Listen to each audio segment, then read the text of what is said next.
All right, what's up, folks? Actually, I swear I hope technology's working this time. It's not been my best. So, as always, somebody just let me know y'all can hear me and that y'all can actually see the screen because I was informed that the lecture I recorded for you guys, y'all weren't able to see all of it. So, I uh, I apologize.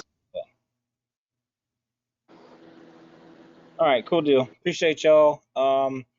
So All right, so this is not a short chapter. I ain't gonna lie to you. There's 100 plus slides. It's pretty lengthy, but I guess the only way to get it over with is dive off into it. So I'm sure some of y'all are eating and enjoying crawfish, while others are enjoying heated up lasagna. But that's all right. We gonna work through this while everybody else suffers and works and drives around town and listens to me aggravate y'all. So, no pun intended by some of the folks that I may have said something about. I was just saying, making it clear. All right, so, well, come on, computer, let's work here. Click. All right. So this goes back over our EMS competencies. You know, there's four of them. Most of the time, we say the same stuff over and over and over. But again, as y'all can read, this trauma applies the fundamental knowledge to provide basic emergency care and transportation based on assessment findings for an acutely injured patient. We got to touch all four of these every single time so I don't get in trouble. Head, neck, and spinal trauma, recognition management of life threats, spine trauma is what we're going to talk about later on. We're going to talk about head, facial, neck, and spinal trauma continued because there's a bunch, like I said, a whole big bunch.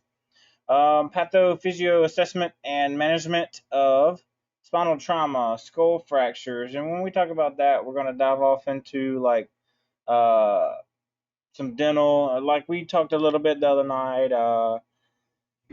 There's a few. Oh, so much fun to go over tonight. I promise you, y'all are gonna love it. I swear.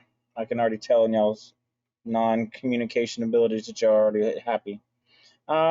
Gonna go talk about TBI. We can talk personal about that if y'all want to know how crazy I am. Maybe I can blame that on the TBI, but who knows?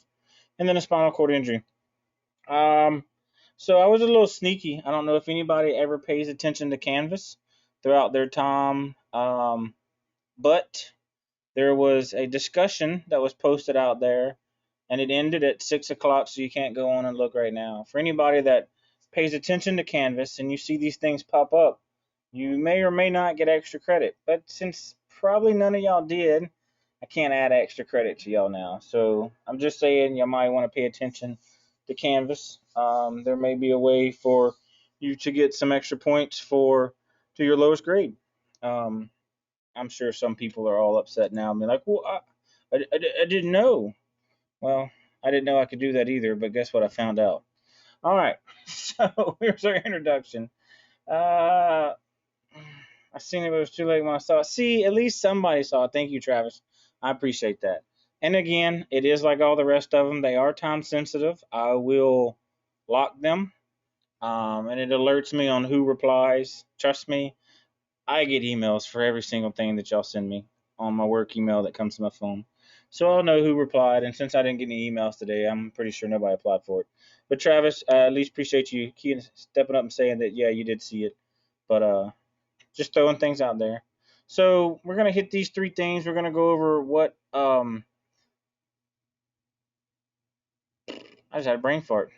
I have no idea what I was supposed to tell you guys at all. All right, so let's go here. So because the nervous system is so vital, is well protected. That's what we want you to know. So it breaks it down into different areas, and I've got it also broken down further on my side. I know you guys can't see it, but that's on me. So we know that our brain is the most important part of our computer. Basically, it's easy to say, and it's protected by the hard structure of the skull. Okay, so and then sorry, I'm having another screen pop up on the side and had some dude's face. It kind of threw me off. Felt somebody was staring at me. So then the spinal cord is protected by the spinal canal, which we know that we're all grown adults. We know the body. At some point, you've either taken A&P in your life or you hear people talk about it, but you knew that these two things are protected by some bones. All right. even though they're protection, bones are not indestructible. They gonna break. So you can have brain damage. You can break your back. You can damage some of the nerves. So you can cause multi-system trauma in some small issues. Just slip, trip, and a fall. You can have a brain injury, and that may affect you later down the road on how you raise your hands or your thought process. So every little thing of those injuries, those issues can cause some problems. So we'll talk about here. The nervous system is divided into two anatomic parts. This is really important because we're going to dive off into this. And here's the cool part. So we'll break it down. So you can see what each thing does. I forgot. Every time I hit the button, it's a little bit slower. All right. So the way that it's working here is in their hand, it doesn't really give you a number wise, but in the hand, they see it with their eyes and they're catching the ball. I'm not sure if they're throwing it because I don't know why you would catch a ball in your bare hand, but especially, but anyway, so it's the process of the fingers all the way to the brain, and it's a it's a 2-lane road, but it's milliseconds. Um, it breaks it down right there. You see in the spinal cord, so it's got the connectivity nerve cell, it's the sensory impulse to the brain, the motor impulses from the spinal cord to the nerve and muscles, and all that's taking place in, I don't even know how to break it down any further than milliseconds. I'm sure there's some term, but Chris Wiley's not the smartest one when it comes to that. But that's how fast in the process that it goes. All right, so here's where we start breaking down a little bit more. All right, so the central nervous system, and later on, I promise you, I'm gonna call it the CNS just because it sticks in my head that way. So the CNS includes the brain and the spinal cord. So the brain controls the body and its center of consciousness. Now, what I want to break down here is the brain is encased in the skull and protected by the cranium, and then the spinal cord is a continuous with the brain and lies caudally to the brain. So they are protected, and they are connected, which we all know that. Um, but that's how they work hand in hand with each other. Um, oh yeah, I yawned. Sorry, y'all know that was coming too. All right, so the brain's divided in three major areas, and we're going to talk about these and show you on the next slide about the way that they're broken down in three different ways. So it's the cerebrum, cerebellum, and the brainstem. Little words confuse me more than anything. Some of the bigger ones are easiest in the world for me to say. Jeezers. All right, so right here, let me get the right mouse. This is what we're talking about. Here's the three parts of the brain we were, trying to go over and what y'all to understand. Is you have the outermost, then you have your innermost right in here, and then your brainstem runs right through here. Now I know a couple of you folks don't know y'all very well. But sometimes we wonder if any of us have ever had a little bit of damage because we may not be right. And I know that's picking on somebody, but y'all feel that out where y'all feel is necessary. Whoops, let me get to the right one. All right. So here's pretty cool about this. The cerebrum controls a wide variety of activities. Non-voluntary motors such as conscious thoughts. When you're sitting there and you stare off in space and you're just daydreaming, now you know where that's done. It's done through the cerebrum. And those are constant things like breathe, blink your eyes, swallow, your heartbeat. All those things are controlled through there. Um, about 70, like it shows there, 75% of the brain's total volume is worked up into there. So there's a lot of data stored right there. There's a lot of things that the memory has to work off of. So you got to have, if you want a lot of things stored, you got to have a lot of space. So that's why it has majority of the space there. The heart and the brain are kind of the same thing when they're divided into the four lobes, chambers, however you want to call it. For you to memorize that, learn it, process it, and breathe it. So here's kind of the cool one. So this this one coordinates balance. When you have issues with that, TBIs or you know some brain damage that affects the brain, now you know where the majority of the damage is if they're not able to control their balance. So the brainstem controls most of the functions necessary for life, like we see right there, includes cardiac, respiratory system, and the nerve function transmissions, and is best protected by the part of the CNS. So we know that that's protected in multiple spots. Again, it is just bone. So bone is pretty rigid. It's pretty thick. I'm not gonna say that it's going to stop a lot, but I mean, I've seen bone chopped in half. If anybody has ever messed with deer or any animal or fish that you've hunted or caught, it's kind of the same way. You can get through it, and if you've ever been in EMS long enough, you potentially have seen a worst case scenario that's come out of one of your calls, and maybe with a decapitation or something like that, or you can see that it's not going to stop everything in the world. All right, so some of the protective coverings. The cells of the brain and spinal cords are soft and easily injured. So we know that we have damage to the areas, certain parts of the body more than anything else. The entire CNS is contained with a protective framework. It's kind of like thinking, so you go through a business and you see all these wires that are run throughout the whole entire building because their central processing area is maybe on the 5th floor. Well, everything that works is on the 1st floor. So all these pipes run through there with all these cords. So think about that as how the CNS is working. You'll have nerve endings and all these other parts going to the entire part of the body, but it's protected by the inner, but it's laid upon the innermost part of the body. It's not going to be on the outermost skin to where if something happens, it'll get damaged. Think as it like a fiber line. You know how they protect fiber throughout businesses and your residence area, and so they protect fiber very, very well. It's kind of the same thing. So there's a lot of fiber run through the body. Let's see. There you're right there. The thick bony structures of the skull and spinal canal withstand injury very well, but they also can produce swelling. Swelling sometimes it'll create a lot of pressure. Sometimes the fluid will back up in that area. Yes, it does handle injury, but you can have some, paralysis for a meantime, or some swelling of the brain that's going to delay a certain area. The CNS is further protected by the meninges, three distinct layers of tissue that suspend the brain and the spinal cord with the skull and spinal canal. I think I have a picture of that in a minute. Yeah, it's coming up. Come on. Did I hit the right button? There we go. All right. Sorry. So here, the CNS is further protected by the meninges, three distinct layers of tissue that spin the brain. I talked about that one.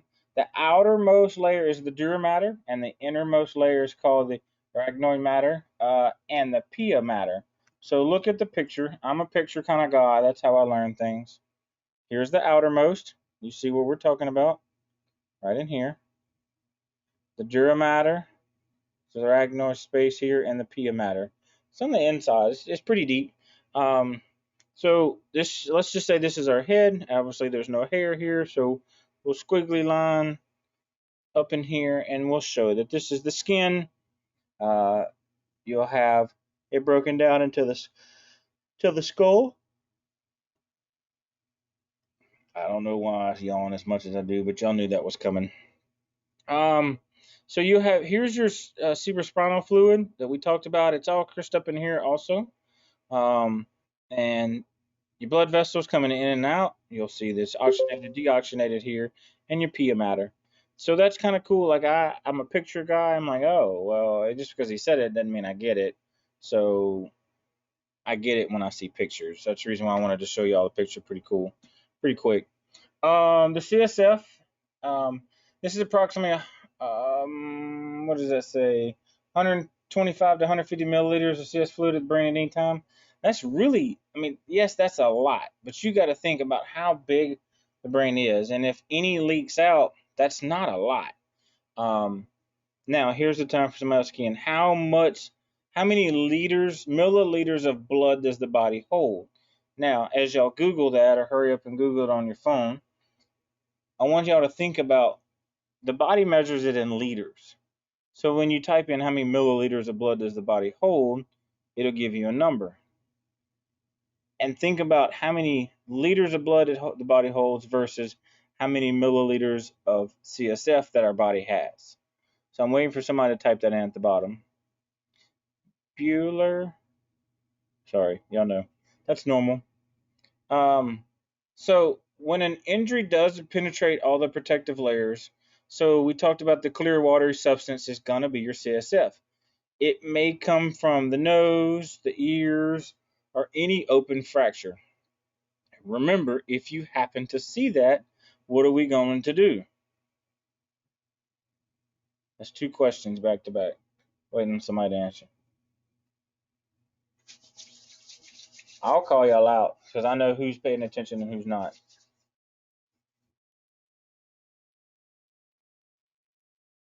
Travis, appreciate you, bro. All right, so y'all look at that. Look how much milliliters of blood that the body holds compared to how much CSF is in the brain. That's not a lot at all. So when y'all talk about that, oh well, I got a lot more than that. Then that's the weight range. That chart must be old. So y'all think about that. So let's just say an easy number, 6,000 milliliters of blood. All right. So you're pushing maybe 1.7, 1.8 gallons of blood ish. All right. So now let's say if our number is 158 milliliters of CSF. Well, you got to have that. You got to have that oil in the body. Well, if it's leaking out of the brain, that's serious. So if y'all happen to see that and you notice clear fluid, now don't be like, oh, bruh, it's flu season, and you start wiping their nose and expecting the halo to show up because it ain't gonna happen. And then you're gonna look like an idiot when you go in there and give that hospital report. Be like, well, I think he was leaking clear fluid out of his nose. It's called snot, folks. Snot. So don't do that. Do it on a traumatic injury. If you think that it's there, check it. It takes just a second for you to push to wipe it, set it to the side. You can always come back and check that in a few minutes later, because it ain't going nowhere. Because you with your patient, so you should be good there. All right, so now you have 31 pairs of spinal nerves. So this was part of the question earlier. I wanted y'all to name all the nerves and what they did. Now it's going to take you a lot longer than sit right here looking for that, but don't worry about it. So here's the peripheral nervous system. There's 31 pairs, which I just said. Right there, it talks about conduct impulses from the skin and other organs to the spinal cord. That's the involuntary function that it's doing. So it's sending the information back and forth about, like the stomach. Okay, it's got to process the food. That's an involuntary thing that we ain't got to think about. Um, Conduct motor impulses from the spinal cord to the muscles. I talk with my hands. Thank God y'all can't see that. And I move my hands around as I talk. So guess what? That's what's part of there too. The spinal nerve system extremities are arranged in a complex network, which we figured some of us are a lot more complex than others. Here's a pretty cool picture. Breaks it down. It's the same way that our spinal cord is broken down. Your lumbar and all these different areas. So it's your Lumbro Sacral Plexus. I didn't know that. I was just saying. I cheated. I read it. So you start up here in your cerebrum and your foramen, and it just works its way down here. And see, it's protecting the spinal cord right here, and these branch out throughout the entire body, both sides, not just one. You're special. You have multiple sides. So we break it down. Now, what I really want y'all to know are the 12 cranial nerves. And I'm actually going to pull up my other screen out here. I think this is pretty cool, which I can't make it no bigger. So you're going to have to take me a minute just to read this because it is mighty small on my side. All right, so olfactory is the sensory of the nose. We're going to go through all 12 of them real quick because it doesn't talk about that, and I think they're pretty cool, so I want to tell you all about them. And then you have your optic, which is the second one. Obviously, it's for the eye. Trochlear is the super optical muscle. Then you have your, whoops, sorry, I skipped one. So your olfactory, your optic. Then you have your ocular motor. It's all muscle except those supplied by 4 and 6. They all bounce around. So 4 is the trochlear superior optical nerve. The 5 is trigeminal. It does sensory to the face and motory for the face. And then 6, I'm going to butcher these names. I'm just letting y'all know that. 6 still works on the eye. You have 7, does all facial motions. It helps with muscles in the face. 8 is the hypoglossal motor. It's the muscles of the tongue. I'd be in trouble because I talk a lot. If that nerve got damaged, I'd be in trouble. Whew. Number 9 is the accessory muscle, sterniomastoid, and the trapeze muscles. Victoria Hush, just because I know you don't mean you talk about me. And number 10. So this is the cool one. So out of all of these, you start to get to the cool ones now. So the 10th sensory nerve, cranial nerve, handles the heart, lungs, bronchial, gastrointestinal tract. It has sensory for the heart, lungs, bronchial, tracheal, larynx, pharynx, gastrointestinal tract, and the internal ear. That's weird. The internal ear is handled by that. The 11th one is the glossopharyngeal. If y'all can assume, it's going to handle all the mouth. 12 is the inner ear. Okay. So if you got time, just Google the name, functions, and locations of the cranial nerves, the 12 cranial nerves. I just thought that was pretty cool. I tried to input it on the slideshow earlier. It just didn't work. So that's why y'all don't have it. Because y'all know I would have showed y'all in a heartbeat. But that's where we start at. Sorry, I clicked the wrong slide. All right. So 2 types of main ones, and what I want y'all to know is you have your sensory nerve and your motory nerve. That's important. As you can see right there, the sensory carries only one type of information from the body to the brain. The motory is one for each muscle. So you have multiple muscles. So it's like you're going to be on the top or the bottom, so we can call it easy. And it carries information from the CNS to the muscles. So we got to work together to make things function. So all of this is, I think it's amazing to think about how this works. All this works and the body functions without us having to do crap. I mean, literally, it does it all by itself. So I like to say I keep my processor clean and educated, but then sometimes it's not so educated. I have to learn and read and then come and teach you folks like I know it all. But just sit there and process. Like some of you are eating right now. Your brain is just telling them to do that because it's learned it at least once. That memory is getting fuller. It's getting filled with information every day. So little things amaze me. I know. I've told y'all before.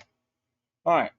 So the connective nerves, they connect sensory and motor nerves with short fibers, and they allow exchange of simple messages. Now, we're not talking about complex like reach up, grab this, pull down, hold at a straight angle. Those are not simple messages. So the connecting nerves, we have other ones that continue flow of information and change. All right. Let's see. Controls virtual all the body activities, and it does. It does our reflex, voluntary and involuntary. Reflexes are done all the time, and it's basically an involuntary thing. Even though our eyes see it, our brain responds and reacts. it's telling the body, it's processing it so fast that it's bam, done. Okay, I didn't know I could move that fast. Well, guess what? You didn't. Your body automatically knew what to do. And it was saying, okay, got to move, got to get it done right now. Click, done. So that's the reason why sometimes people move super fast and things happen. It's because of their bodies automatically telling them to jump. Let's see here. What is I'm going to teach you on this one? Connection nerves in the spinal cord form a reflex arc. We'll go over that in just a second. If a sensory nerve in the arc detects an irritation stimulus, it bypasses the brain and sends the message directly to the nerve. All right, so let me read this message before I get too far.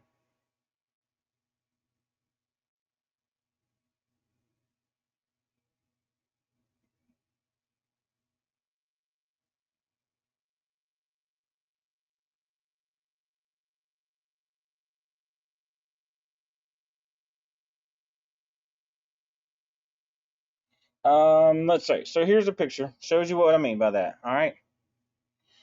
So it's hot. Move away. It's not waiting for you to be like, oh, I need to move. Body's automatically doing it. The body doesn't like that. It's a sensory thing. Oh my God, that's hot. Or even if you touch something that's so freaking cold, like, oh my God, was that hot or was it cold? Well, it didn't matter. The body automatically recognized that as like, that ain't supposed to be there. I need to move myself. So it's one of those. It's pretty cool. Again, I know I keep saying it, but it's an involuntary action that the body just says, I don't need Chris Wiley to do it. But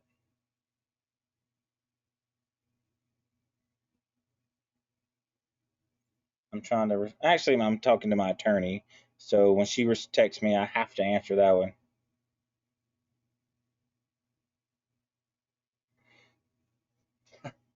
All right. Back to reality here. All right. So voluntary activities are activities that we consciously perform in which sensory input determines the specific muscular activity. Okay, we can process that. We can understand just by reading that what they're meaning. Involuntary activities are the actions that are not under conscious control, such as breathing. It's going to automatically do it. Now, I'm not going to try to tell you to hold your breath and, if you pass out after too long, your body's going to restart. It's going to hit the reset button. And guess what? It's going to start all over. Now, you keep doing it again, your body's after a while is going to say, all right, idiot, what are you trying to do here? And it potentially can do other, shut down because it's the brain, man. That computer works in weird ways.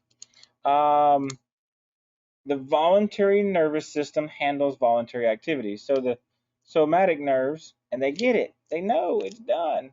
The brain interprets the sensory information that it receives from the peripheral nerves and the cranial nerves and responds by sending signals to the voluntary muscles.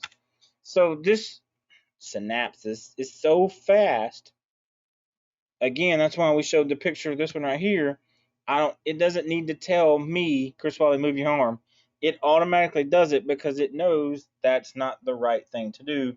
We need to move before I'm damaged, as the sensory nerves realize I don't want to get damaged. I need to move my arm right now, and it's moving.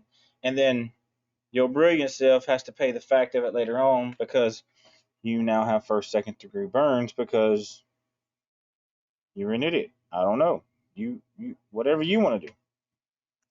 All right. So this one, I'm gonna dive off into this one. All right. I'm gonna read parts of it, but I gotta imagine that I got a lot more to tell you. So the involuntary nervous system handles the body function that occurs with conscious efforts. All right. It controls the functions of many of the vital organs. It's divided into two sections: the sympathetic and the parasympathetic nervous system. When confronted with a threatening situation, the sympathetic nervous system reacts to stress. That's where we say fight or flight response. I hope a lot of y'all know what that already is. It's the dump of epi and all these other fun, cool things. And you get this reaction of like, bam, let's go. All right, I can handle that. Oh my God, what just happened? I don't know what to do. Well, that's what it's doing right there. So now you know what part of the body and why the nervous system does this. So this response causes the pupils to dilate, smooth muscles, and the lungs to dilate. Heart rate increases, and the blood pressure rises. Some of us don't need that. We may have to have some long-term effects. Our blood pressure gets too much higher. So during this time of stress, our hormone called epinephrine, adrenaline, we all know that one, is released. The parasympathetic nerve system has the opposite effect of the body, causing the blood vessels to dilate, slows the heart rate, and it relaxes the muscle sphincters. As the body attempts to maintain homeostasis, these two divisions of automatic nervous systems tend to balance each other out so that the basic body functions remain stable and effective. So they work with each other and against each other. So if it's going to dump all this adrenaline into your body, it's got to go somewhere. Well, it can slowly start eating it and pushing it off and dumping it off and dumping it off to where after a while you're like, bruh, I'm tired. That was a little overwhelming. I'm good, but your body starts slowing down. Uh, your fine motor growth skills comes back because during that fight or flight response, you lose your fine motor growth. Does anybody understand what I'm talking about? Your fine motor growth skills. Anybody know what I'm referring to?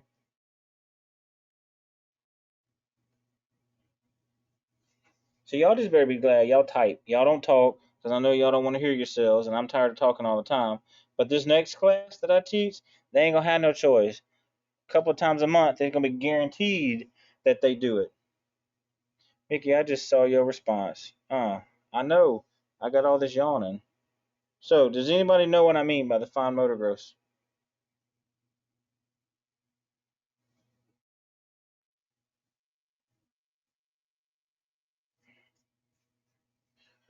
Oh, all right. I guess I'll answer my own question. Thank you. All right. So, during that dump of adrenaline, you may notice that if you happen to watch a recording or of that exact event, you may notice it's hard for you to grab things with your fingers and make fine adjustments.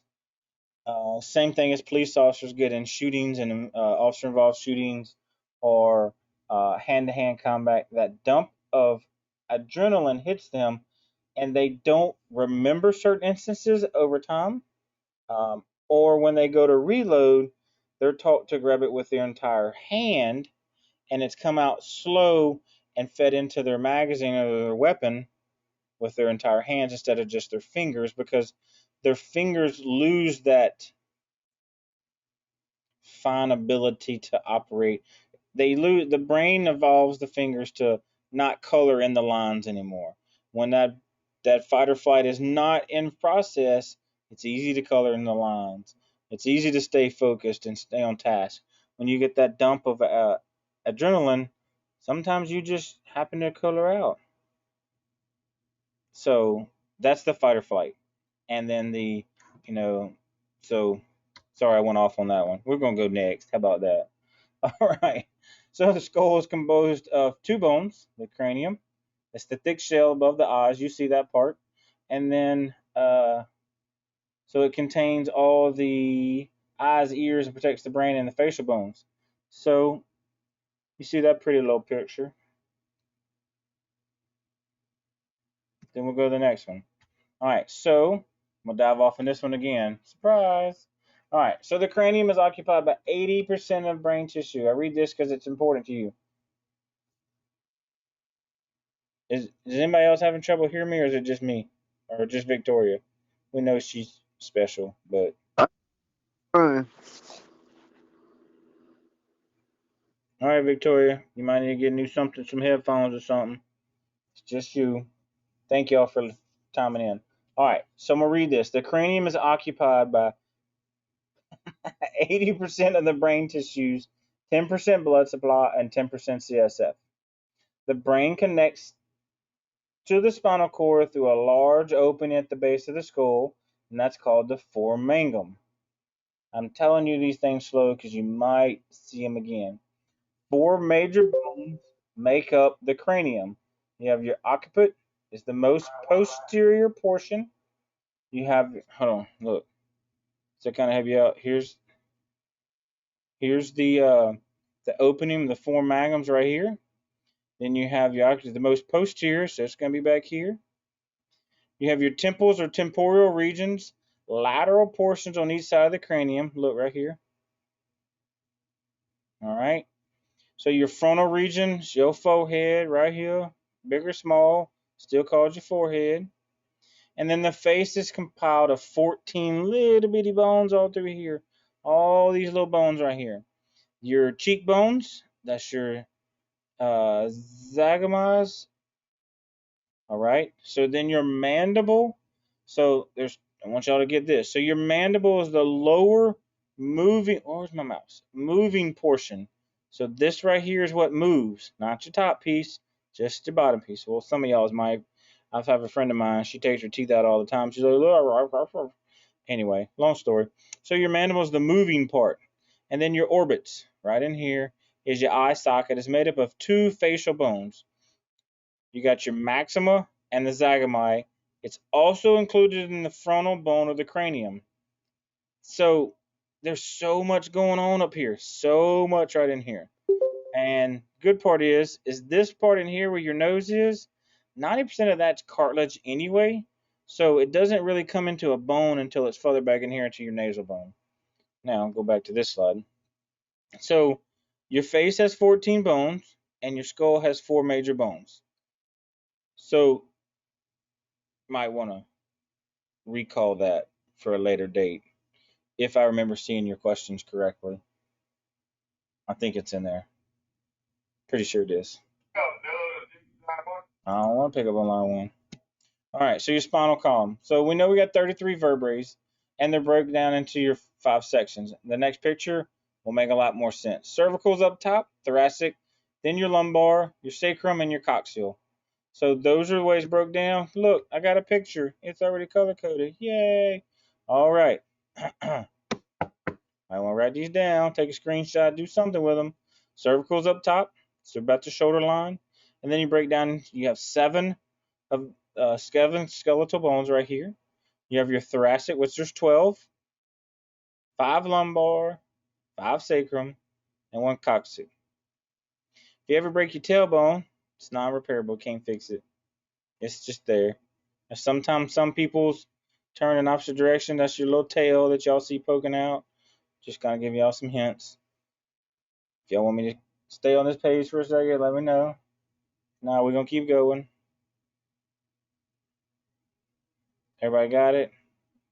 Got it? Good. All right. So your spinal column. The front part of each vertebrae consists of a round, solid block of bone called the vertebrae. The back part is the bony arch. Go back here. So you see the smooth part right here? And this is the back part, all right?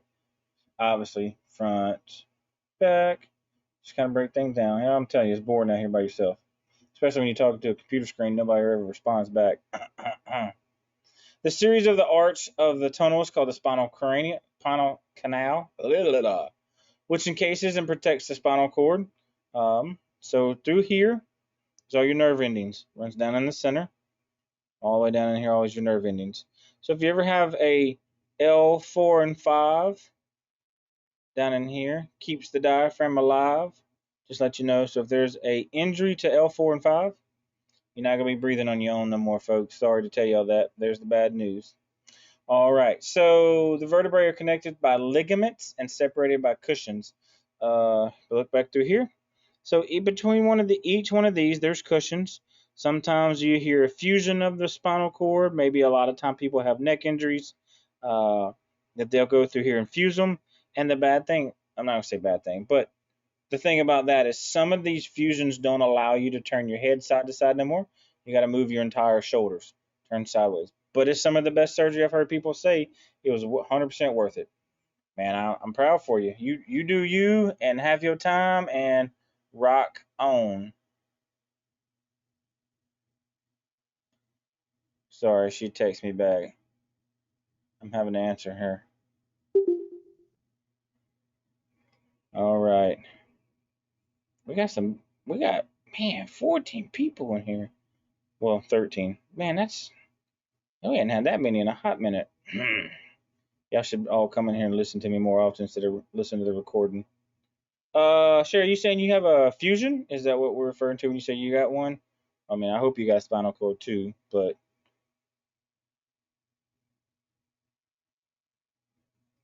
oh, you have to get one. See, I can't read. I'm sorry. I hate to hear that. I hope it's the best for you though. Some people love them, hate them. Sometimes it gives them a hard time. All right. So here we go. So in head injuries, this gets a little deep. Some of these numbers are a tad old, but I don't remember exact numbers when I looked at them.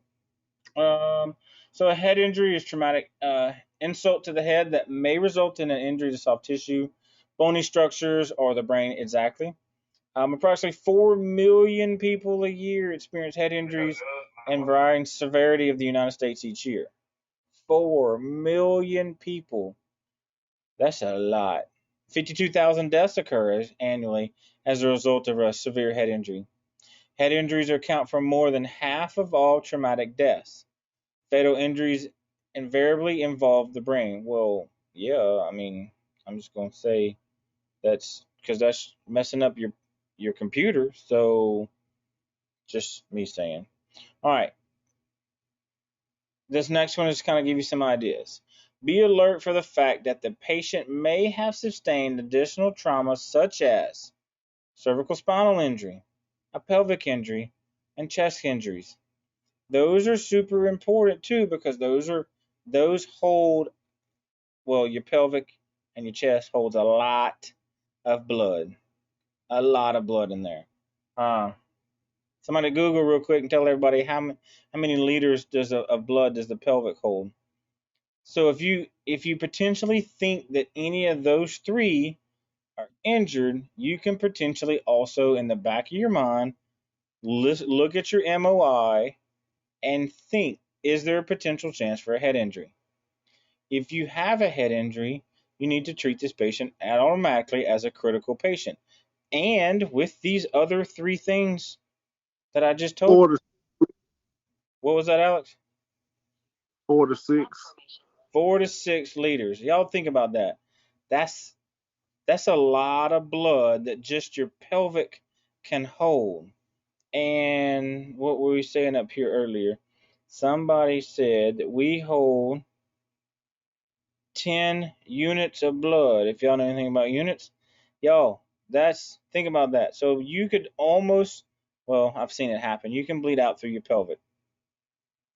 So let's think about that. So if you suspect a pelvic injury and the pelvic is it's non-stable when you do your assessment, automatically think in the back of your head how much blood is fixing to come out, potentially come out. I hope y'all don't see it from that, but it potentially is fixing to come out from that pelvic injury.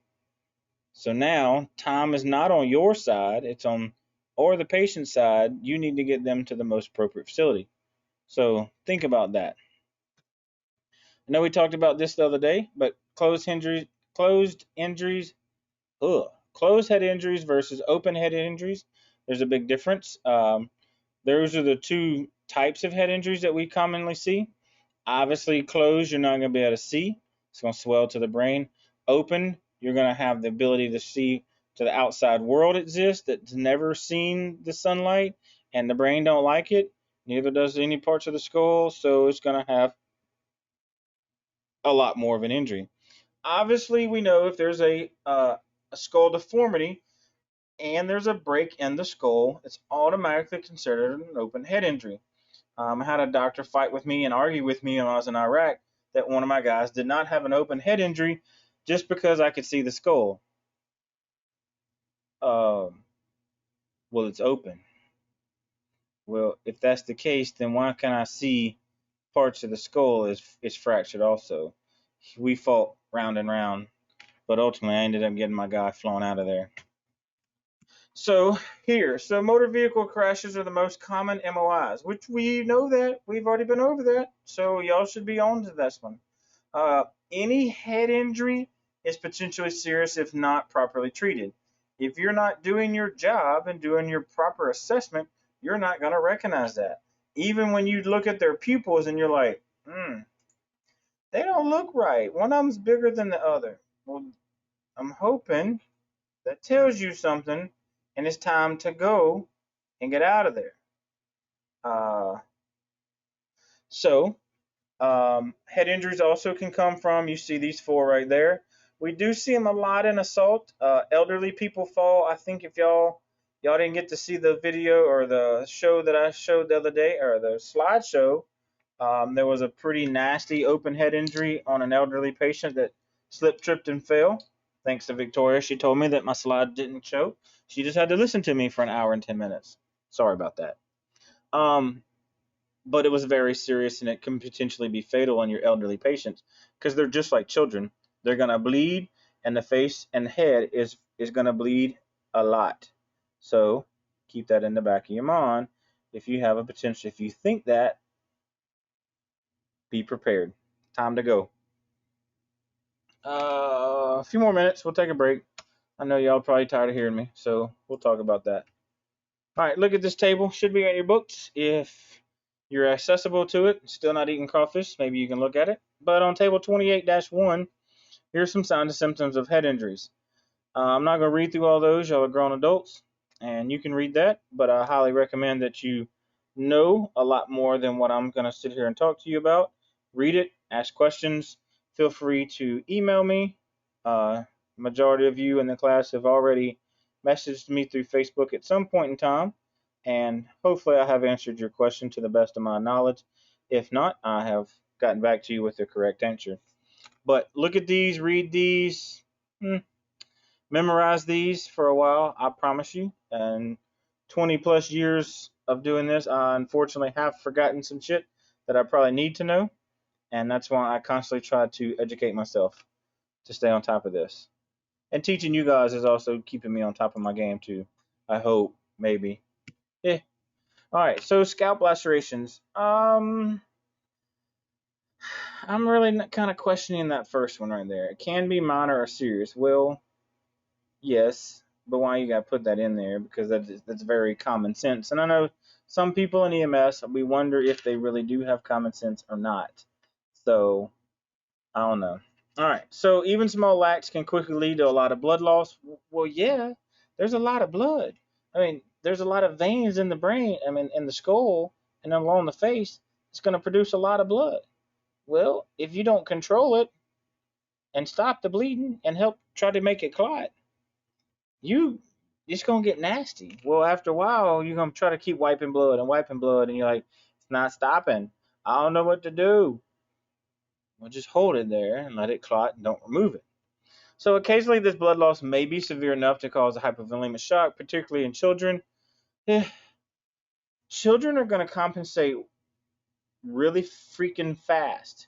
Same thing as elderly, and the children don't tell you. It just happens. And then you're like, God dang, whoa, what just happened? Ski was just talking to me. Because they don't know what to tell you. They don't know. Um, because scalp lacerations are usually the result of a direct blow to the head, they're often more an indicator of a deeper, more serious. Correcto. So if the head is split open, maybe a blunt force trauma, let's just say it's baseball field, kid took a bat to the head. Well, it could have just split it because the pressures split the skin. Let's say a cut, laceration due to a knife. Well, that can be part of it too. And they're going, maybe the inner part of it was cut down to the bone. That's potential. The baseball bat, think about what other potential injuries that you may get from getting struck in the head. So that's the reason why, just because we see these and they look minor and all that, look for the other signs like raccoon eyes or battle scars around the ears. Maybe there's pooling of the blood somewhere.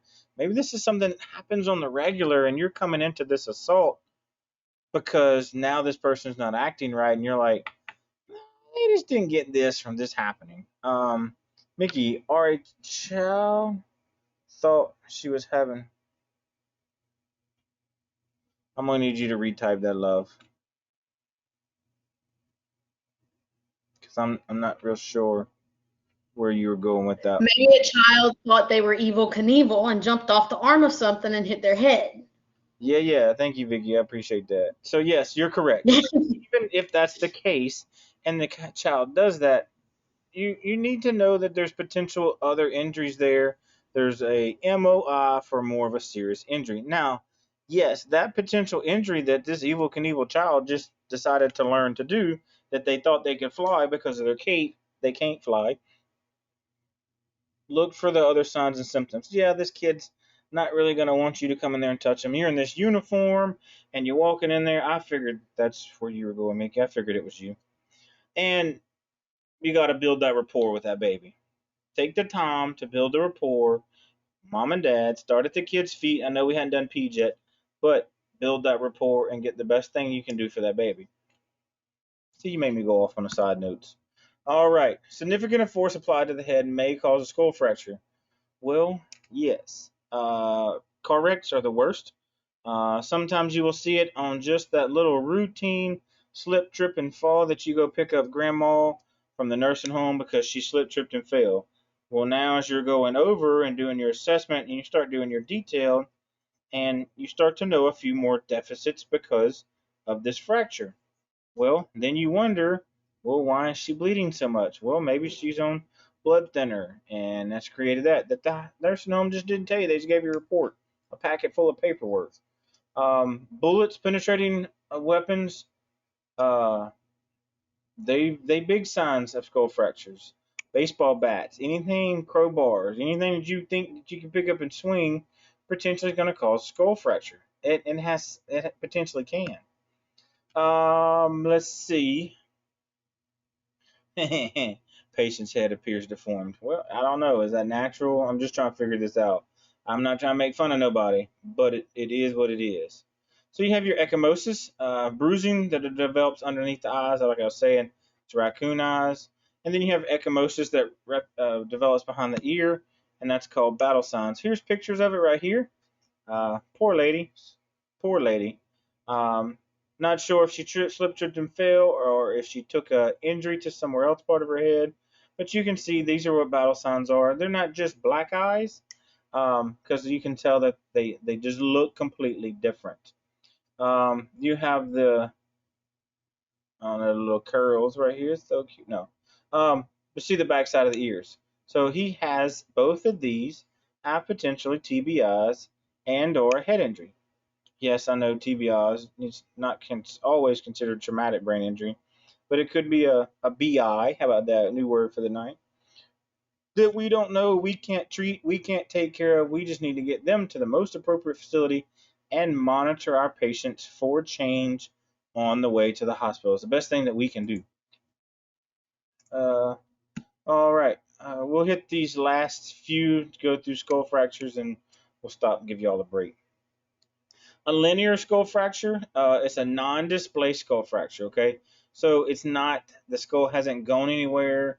You're not missing a piece of the skull.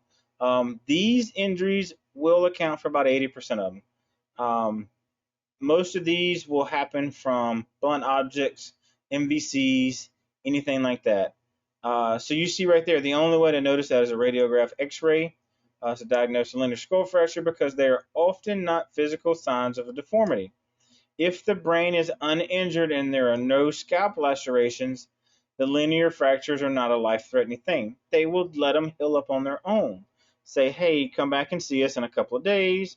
We'll recheck that. Basically, they're going to put you on light duty, which means you really can't leave your house, your bed, no nothing else for a couple of days so you don't potentially create another injury. So you have your depressed skull fracture, which that is an obviously result of a high energy in with the blunt object. The frontal and the peripheral bones of the skull are most susceptible. You see in here, this is your frontal. This is a side angle where they just got hit. And this could be baseball bat straight to the edge of the head. They cut the side of it. My mouse keeps disappearing. And that's where they tried to tee off, and now you got a depressed injury. Patients will often present as unconscious. Uh, you'll have your labored breathing. You'll have a lot of signs of an injury. You just need to be able to pick up on it pretty quick because these can be traumatic very fast. So your basilar skull fracture, that's at the base. Um, you will see signs right there, signs of CSF, drainage from the ears, raccoon eyes, and battle signs. These injuries generally result from extension of a linear fracture to the base of the skull and can be difficult to diagnose without an x-ray. So again, just because they were in that simple little car wreck doesn't clear them. They need to go to the hospital. Um, these are associated with like falls, motor vehicle crashes, everything with a head injuries due to a fall. No, I'm just kidding. You'll see that a lot though. Um, what's that next one? All right, so here's the nasty one. So this is an open skull fracture. So open fractures of the cranial vault result in severe forces are applied to the head and are often associated with trauma to multi-body systems. So you're going to see effects like this takes a lot of force to bust it open like that. I don't really know how else to tell you. They're most likely going to die. There's a very, very high mortality rate in an open skull fracture. Um, brain tissues may be exposed to the environment. Uh, yes, Robin, that is correct. Aneurysms bleed from behind the ears too, because it's a pooling spot. It will collect there. Um, so these right here, I have actually dealt with multiple of these in my career. I'm not saying that I enjoyed them. I have seen to where I have intubated somebody, and I know that it was in the proper spot. I did have color change on my color metrics. I had audible sounds from left and right lungs. But every time that I bagged this particular person, I could see air pushing bubbles out of the brain. Parts of the brain matter were showing. I knew that it was a most likely fatality injury, but it was weird because this patient would respond to me by changing their vitals. So, and I don't mean that is when I quit talking to them and I was working and I was talking about them, their vitals went very low. I would stop and call this person's name and say, "Hey, I need you to not stop fighting. I need you to give me everything you got. Listen to me. I'm gonna take care of you." And their blood pressure would come back to normal. It was crazy. I dealt with them for almost an hour, and then I ended up transporting them just because I knew it was an extrication that I had to get them out of.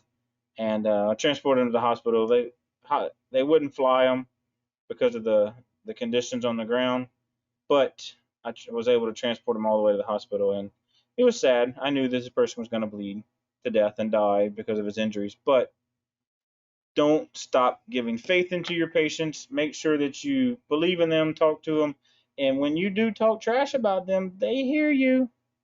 They hear you well. So remember that. You gonna get heard. Um, guys, I show much two till. I don't really want to go into the next one. Hang on, let me look on my screen. Now we'll start pretty deep on this next one. All right, so let's take 10 minutes. I will see you back at 10 after 7. So it'll be 7:10. I will see y'all back in 10 minutes.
Alex, can you hear me?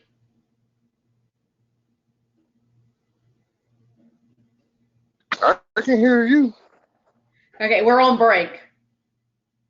Oh, everybody on break. Oh, I was like, because he said something and it just went dead. I'm like, okay, where everybody go? Yeah, he'll be back at 7:10. Okay. Thank you.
All right, let's get back to this.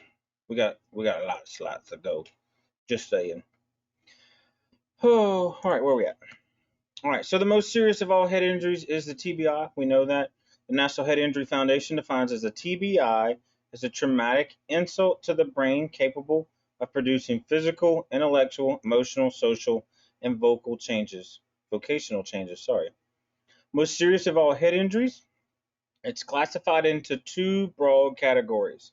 So you may have heard about this before, but you see your primary and your secondary. So your primaries results in instantaneously from the impact of the head. Secondary is the increased severity of the primary injury. Sounds like they made that one up. A secondary brain injury increases the severity of the primary injury and may be caused by cerebral edema, intracranial hemorrhage, increased intracranial pressure, swelling, cerebral ischemia, and infection. Hypoxia and hypotension are the two most common causes of a secondary brain injury and will increase death and disability sufficiently in a patient with a head injury. Secondary brain injury may occur a few minutes to several days of the initial brain injury. So if you've ever seen to where they put them in a halo and they actually remove parts of the skull, and that is to allow the brain to swell, and then it swells and contracts on its own, not by medical wise. So it's very good for them to do that. It's a very serious condition, but that's why they do that, is to allow the brain to interact on its own. The brain can be injured by penetrating objects such as a bullet, knife, or other sharp object indirectly as a result of external forces exerted on the skull. A coup counter coup injury results in striking the windshield in the car. The passenger's head hits the windshield. The brain continues to move forward until it comes into an abrupt stop by striking the inside of the skull. We talked about this a couple of weeks ago. Well, sorry, wrong screen. If y'all remember that, the cerebrium, let me start over. Swelling of the brain may not develop until several hours following the initial head injury. Low blood oxygen levels aggravate cerebral edema and can be minimized by maintaining high oxygen saturations. So if we keep them on high O2, it can help the brain keep saturated. That's what they want you to do, is put them on high flow O2 if you suspect a head injury. It is not uncommon for the patient with a head injury to have a convulsion or a seizure. It's because the brain is swelling and has nowhere to go, and it's just it just had a major injury occur to the brain.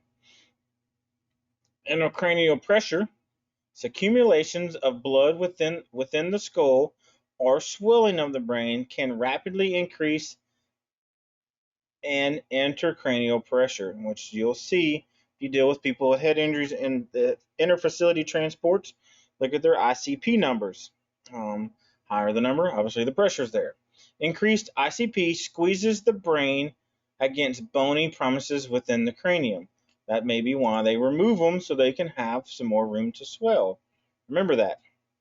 Signs and symptoms. So you may get Cheyne-Stokes, atax respirations, decreased pulse, headaches, nausea, vomiting, decreased alertness, bradycardia, sluggish or non-reactive pupils, decelerate posturing, which is bad, but decorticate's the worst.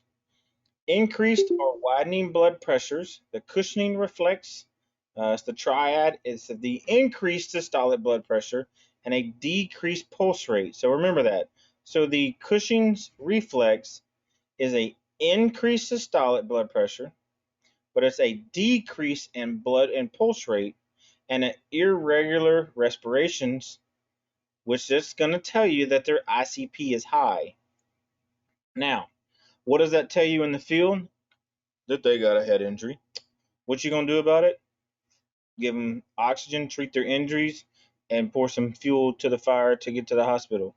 It's the best thing I can tell you to do if you're running a BLS truck and you don't have an ALS intervention. So, endocranial hemorrhage. We know this is obviously bleeding. So what it does is it's bleeding inside the skull, which is again going to increase the ICP. Because if y'all noticed on some of the pictures we showed a while back, there ain't a lot of room. So any little bit of extra stuff that's in there is going to cause that space to get super tight, and the brain eventually is going to be like, hold up, whoa, bro, something's got to go, and the body will take the effect of that. So bleeding can occur between the skull and the dura mater, beneath the dura mater, but outside of the brain or within the tissues of the brain itself. Just like a stroke, you can have bleeding there. There's your picture, shows you the hematoma. So it's causing pressure on the brain, which once you do that, your body's going to have some effect of that. So let's see here. Arterial bleeding into the epidermal space will result in a rapidly progressive symptoms. Often the patient loses consciousness immediately following the injury. This is often followed by a brief period of consciousness, after which the patient lapses back into unconsciousness. Death will follow very rapidly without surgery to remove or drain off the hematoma. Let's see, y'all can see right there, nearly always the result of a blow to the head that produces a linear fracture of the temporal bone. So bleeding any type of the bone of the brain is very dangerous. Here's another one, subdural hematoma. Let's see there. A subdural hematoma is associated with venous bleeding, so the signs typically develop more gradually than the epidural hematoma. The patient often experiences a fluctuating level of consciousness and slurred speech. Some people think that maybe it's potential stroke. Hence. Any patient with a suspected subdural hematoma needs to be evaluated by the ED, the emergency department. Intracranial pressure. Well, look at there. What do you think that is? It's inside the cranium. Many small, deep intercerebral hemorrhages are associated with other brain injuries. Intercerebral hematomas have a high mortality rate. You notice how I accented that if you had to pick that up. Even if the hematoma is surgically evacuated, they're still potentially going to die from that. So know that in your head if they tell you it's intercerebral. It's sad. Let's see there. Bleeding occurs in the brainoid space where the CSF circulates. Patient reports a sudden severe headache. Anytime you go to the facility, the doctor, whatever else, and you tell them, hey, look, I've been having this headache. I normally have 3 or 4, 7, 10 heavy migraines a month. You get an MRI. So you can imagine all the loops, bounds, and jumps I had to jump when I told, literally documented on a piece of paper, 36 migraines a month. Yeah, that didn't go too good. I went through all sorts of tests, like within the hour of me getting to the doctor's office. Migraines are the devil. There are several things that I do to help now prevent these things. I am on a certain medication that I think is from God or someone above, whoever you believe in. They're amazing. So that being the case, is I also have some other remedies that I do that helped me. I go from 34 a month, I'm down to about 3 a month. So I highly believe in it. A blow to the head or face may cause concussions to the brain. Concussions. I like saying concussions because most people are like, what's he saying? But it's concussions are also known as a mild TBI. So any boxers, MMA fighters, anything like that, you'll get a concussion. NFL has really, really aggressive concussion program. It's really good. It's been very helpful. MMA started coming around when they realized they were losing a lot of people because they were dying. Boxing has come a long ways too. In general, it is a closed injury with a temporary loss or alertion of the part of the brain and its abilities to function without demonstrable physical damage to the brain. So it's going to happen. 90% of the patients don't. Just because you get a concussion doesn't mean you're going to get knocked out. It means you got the crap knocked out of you, and it'll maybe a little sluggish, but it's not most likely going to give you a concussion where you're going to be blacked out. Patient with a concussion may have confused amnesia. That is very true. You're probably going to see that more than anything else. Like, what happened? What's going on? They may not remember. They may have short-term amnesia.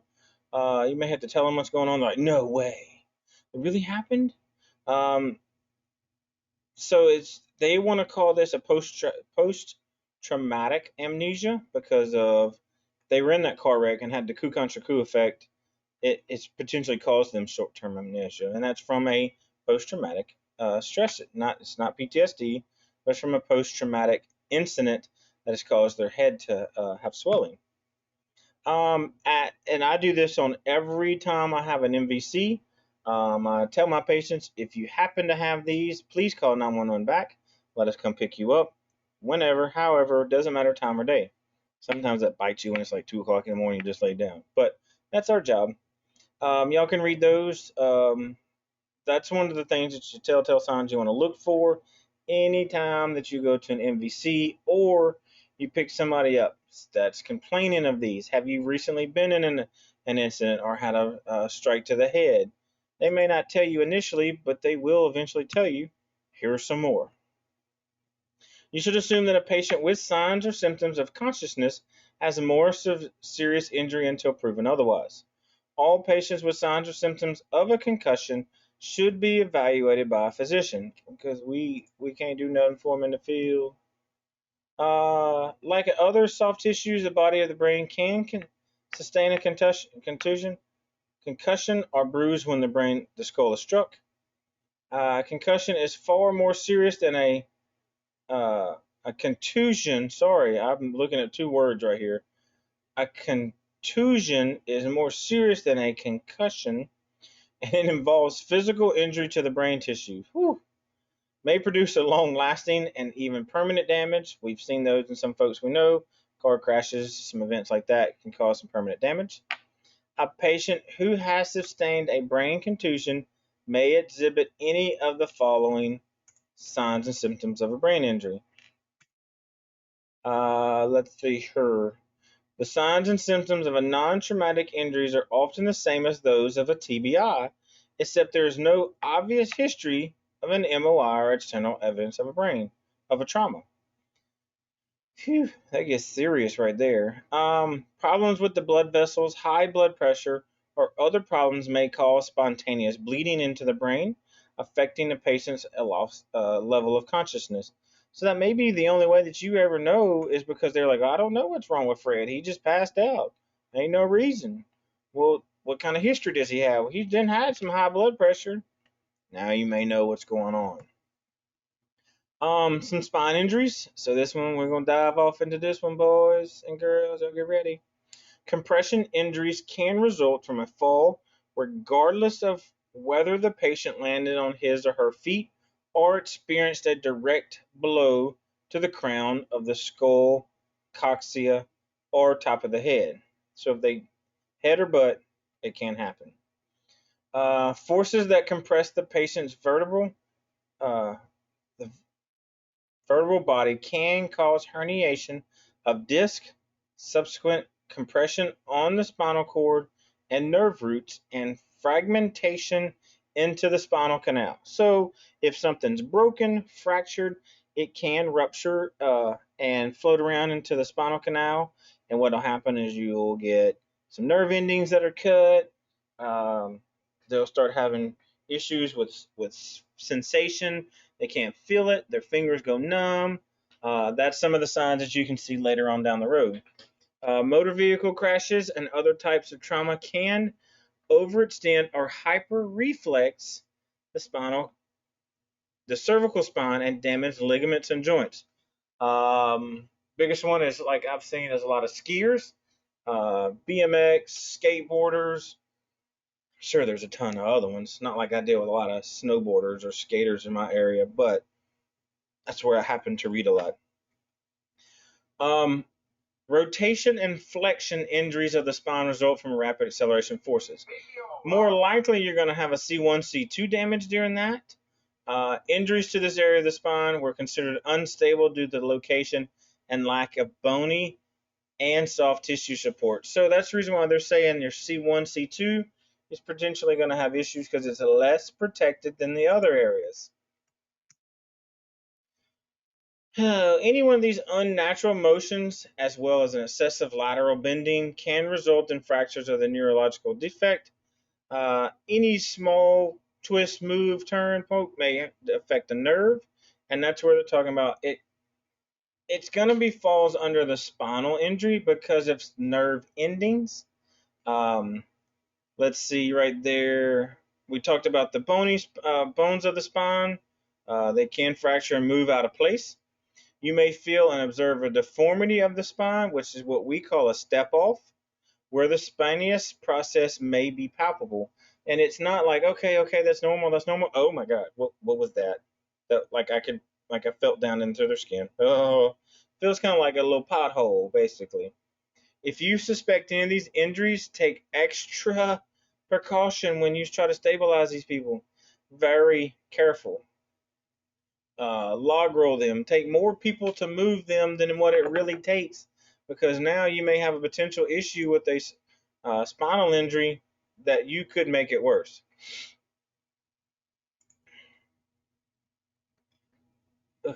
Where is it not working? Anytime that somebody's been in a motor vehicle collision, um, a pedestrian struck by a vehicle, a motorcycle injury.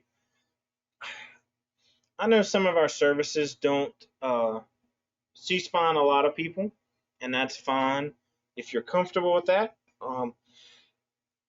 There we go. A fall that is greater than 20 feet by an adult and greater than 10 feet by a kid is very, very dangerous. Uh, Victoria, you like my person's pothole? I'm sorry. I'm just saying. You knew what I was talking about, though. When I was talking about that step off, I don't know how else to explain it to you. It worked. Let's see. Penetrating trauma to the head, neck, or torsos. Yes, that's very. Let's be careful when you working with those, because there is no going back and fixing that. Uh-oh, maybe I should have done that different. Let's see here. Always suspect a possible head or spinal injury, spinal cord injury when he. All right, so a hanging, you're gonna always suspect it because you had the head got pulled from the body because of the weight. Diving accidents because they dive and they may have hit something. Axial loading injuries. So what that is where load is applied to the vertical or it's a longitudinal axis of the spine. So when you say I'm falling from a height and I'm landing on the feet, but I'm in an upright position, I don't really know how to explain that to you. I maybe I don't know how to explain that to you. I'm sorry, but we're gonna do that right there. All right. No, we're not done. So y'all can hang it up. So y'all know these scene size ups. All right. Always call for ALS as soon as possible. Never forget it. Call PD, law enforcement, sheriff's department, wherever you want to call them. I don't know. Town marshals. I don't know. I've heard it all down here in South Louisiana. So law enforcement may be needed to control crowds. They may be able to give you another hand. Always, always, always wear your BSI. Scene safe, because you don't know what's going to happen. You don't know where's around, who's there, what's watching, what kind of cooties they may have. If you don't do this one right here, you may be the next patient. Okay, let me get that mouse really big. There it is. So check your scene. If you don't know it, you're probably gonna be the next patient because you're googly eyed and not paying attention on things. So our MOIs, we can build that on the way to the call. If dispatch tells you unknown, okay, well ask some more questions, dispatch. I don't know what you want me to do. I can't see it. But if they tell you, due to a motor vehicle accident or pedestrian struck by a car or a motorcycle versus whatever, those are your MOIs. So you kind of in the back of your head already know how to prepare for this. And what you want to do and where you may take this patient. Are you maybe responding outside of a normal area? That's right, Brandon. And I'm going to pick on Victoria because she used to be a dispatcher. They don't know, but they always talk like they know everything. And they always tell you what to do. You can't tell them what to do. So dispatch never knows. I'm sure she's fixing to key up and say something. Watch. But if you're responding outside the area, you may also want to put on air medical on standby. Uh, my apologies, dispatch. Yeah, I always beat my mic against the front of the vehicle, and then when it keys up and I'm in the midstream of saying something, I'm like, 10-9. I'm sorry, my bad. I have to correct myself. All right. So when you go to focus assessment, treat your life-threatening conditions. Treat the ABCs, but if you happen to see external bleeding, fix it. Otherwise, you're going to fail and you're going to kill somebody because you just were like, that's negligent, didn't stop the bleeding, and you're going to go to jail and potentially you're going to lose your license and go to jail if you're negligent. If you knowingly didn't do something to help somebody because you just, I don't know how to say that nicely, but you just didn't do it. Reduce on scene times if you know this patient is critical. God, don't stay, but at the same time, is do what's best. I say it at home too. Matter of fact, I was talking to a dispatcher earlier. So see, but you're right. Maybe you are. If you know this patient's critical, don't stay and play. Don't sit there. You need to go. Get off the scene, take them to the most appropriate facility, and let them be seen the best. Patients who have problems with their ABCs or other conditions for which you decide a rapid transport to the closest, most appropriate hospital is needed, rapid immobilization of the spine, and quick loading of the ambulance may be indicated. We talked about reducing on-scene time. I don't know how else to tell y'all. Primary assessments, head tilt. So you don't want to rapidly roll the patient over. If they're face down and their arms are out by their side, assess them that way. Fix everything that you can in the position that they are, and then when you're ready to protect the spine and you have enough hands on scene, then you roll them over and put them on a backboard so you don't have to move them again. Assess the scene and determine the risk of injury. That's again falls back to your MOI. I'm not real focusing on that. You're gonna get a general impression, and as soon as you walk up, you're like, oh, how's this cuz still alive, bro? Oh, hey, sir. Hey, how you doing? Because now they can hear you, and we didn't think they would be alive. So get your general impression, keep it locked up in your head, and rock on with your business. Treat your patient. Backboard often places the patient in the correct position for a long period of time. If you can get them, you have always a chance to move it one time, and don't move it again. Check for pulses, PMS times 4.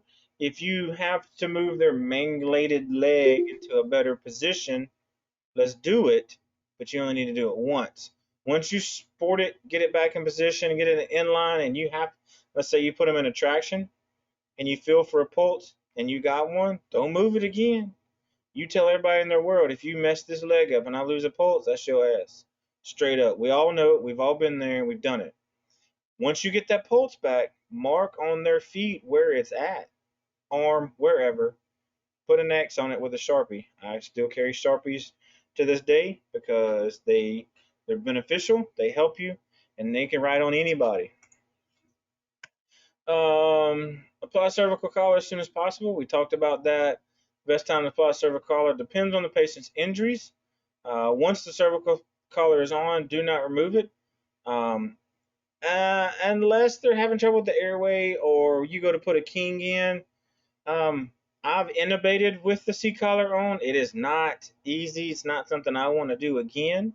But if I do happen to drop an airway and or yourself, you drop an airway, I highly recommend putting a C-collar on them, and that will potentially help you secure your airway to the C-collar. Specifically, if you have nasal cannula airway on, you can also secure that to the C collar. You can tape your tubes down, your kings, your orals. You can tape them to the collar instead of to their head. It's a little bit nicer in the long run, is what I'm trying to tell you. So if their consciousness, ask them what happened. Where does it hurt? Does your neck or back hurt? Can you move your hands or feet? Did you hit your head? Well, hell, I don't know. I don't know what's going on. Well, then guess what? We're going to say potentially yes. If you notice any slurred speeching, seizures are a noticeable thing, decreased blood. So check your CBG. We've told y'all multiple times that CBGs are the best thing in the world. I check everybody's CBG because I've been burned. But if you notice, decreased blood glucose can mimic some of these signs and symptoms. If diabetic patient, it's going to tell you. Also, alcohol. Even if you smell it, don't suspect, oh, that's just a drunk. They'll prove you wrong and make you look like an idiot later on. If the patient is found unresponsive, emergency responders, family members, bystanders, we talked about that. Y'all know that one. No, I ain't got to talk on that.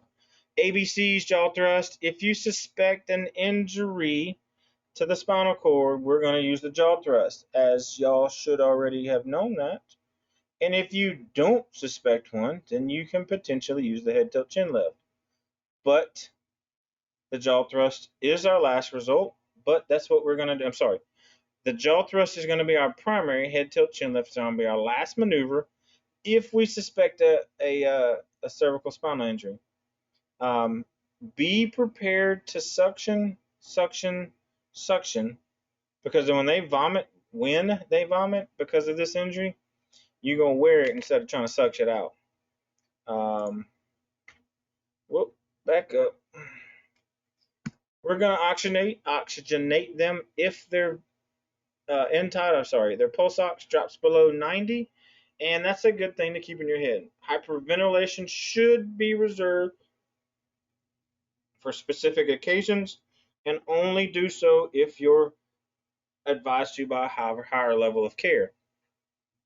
Hyperventilation can also cause some more injuries. That's the reason why I'm like, hey, pass that bug off to somebody else. If they tell you to do it, then you can do it, but don't do it until you're told otherwise. It's a little bit safer. Come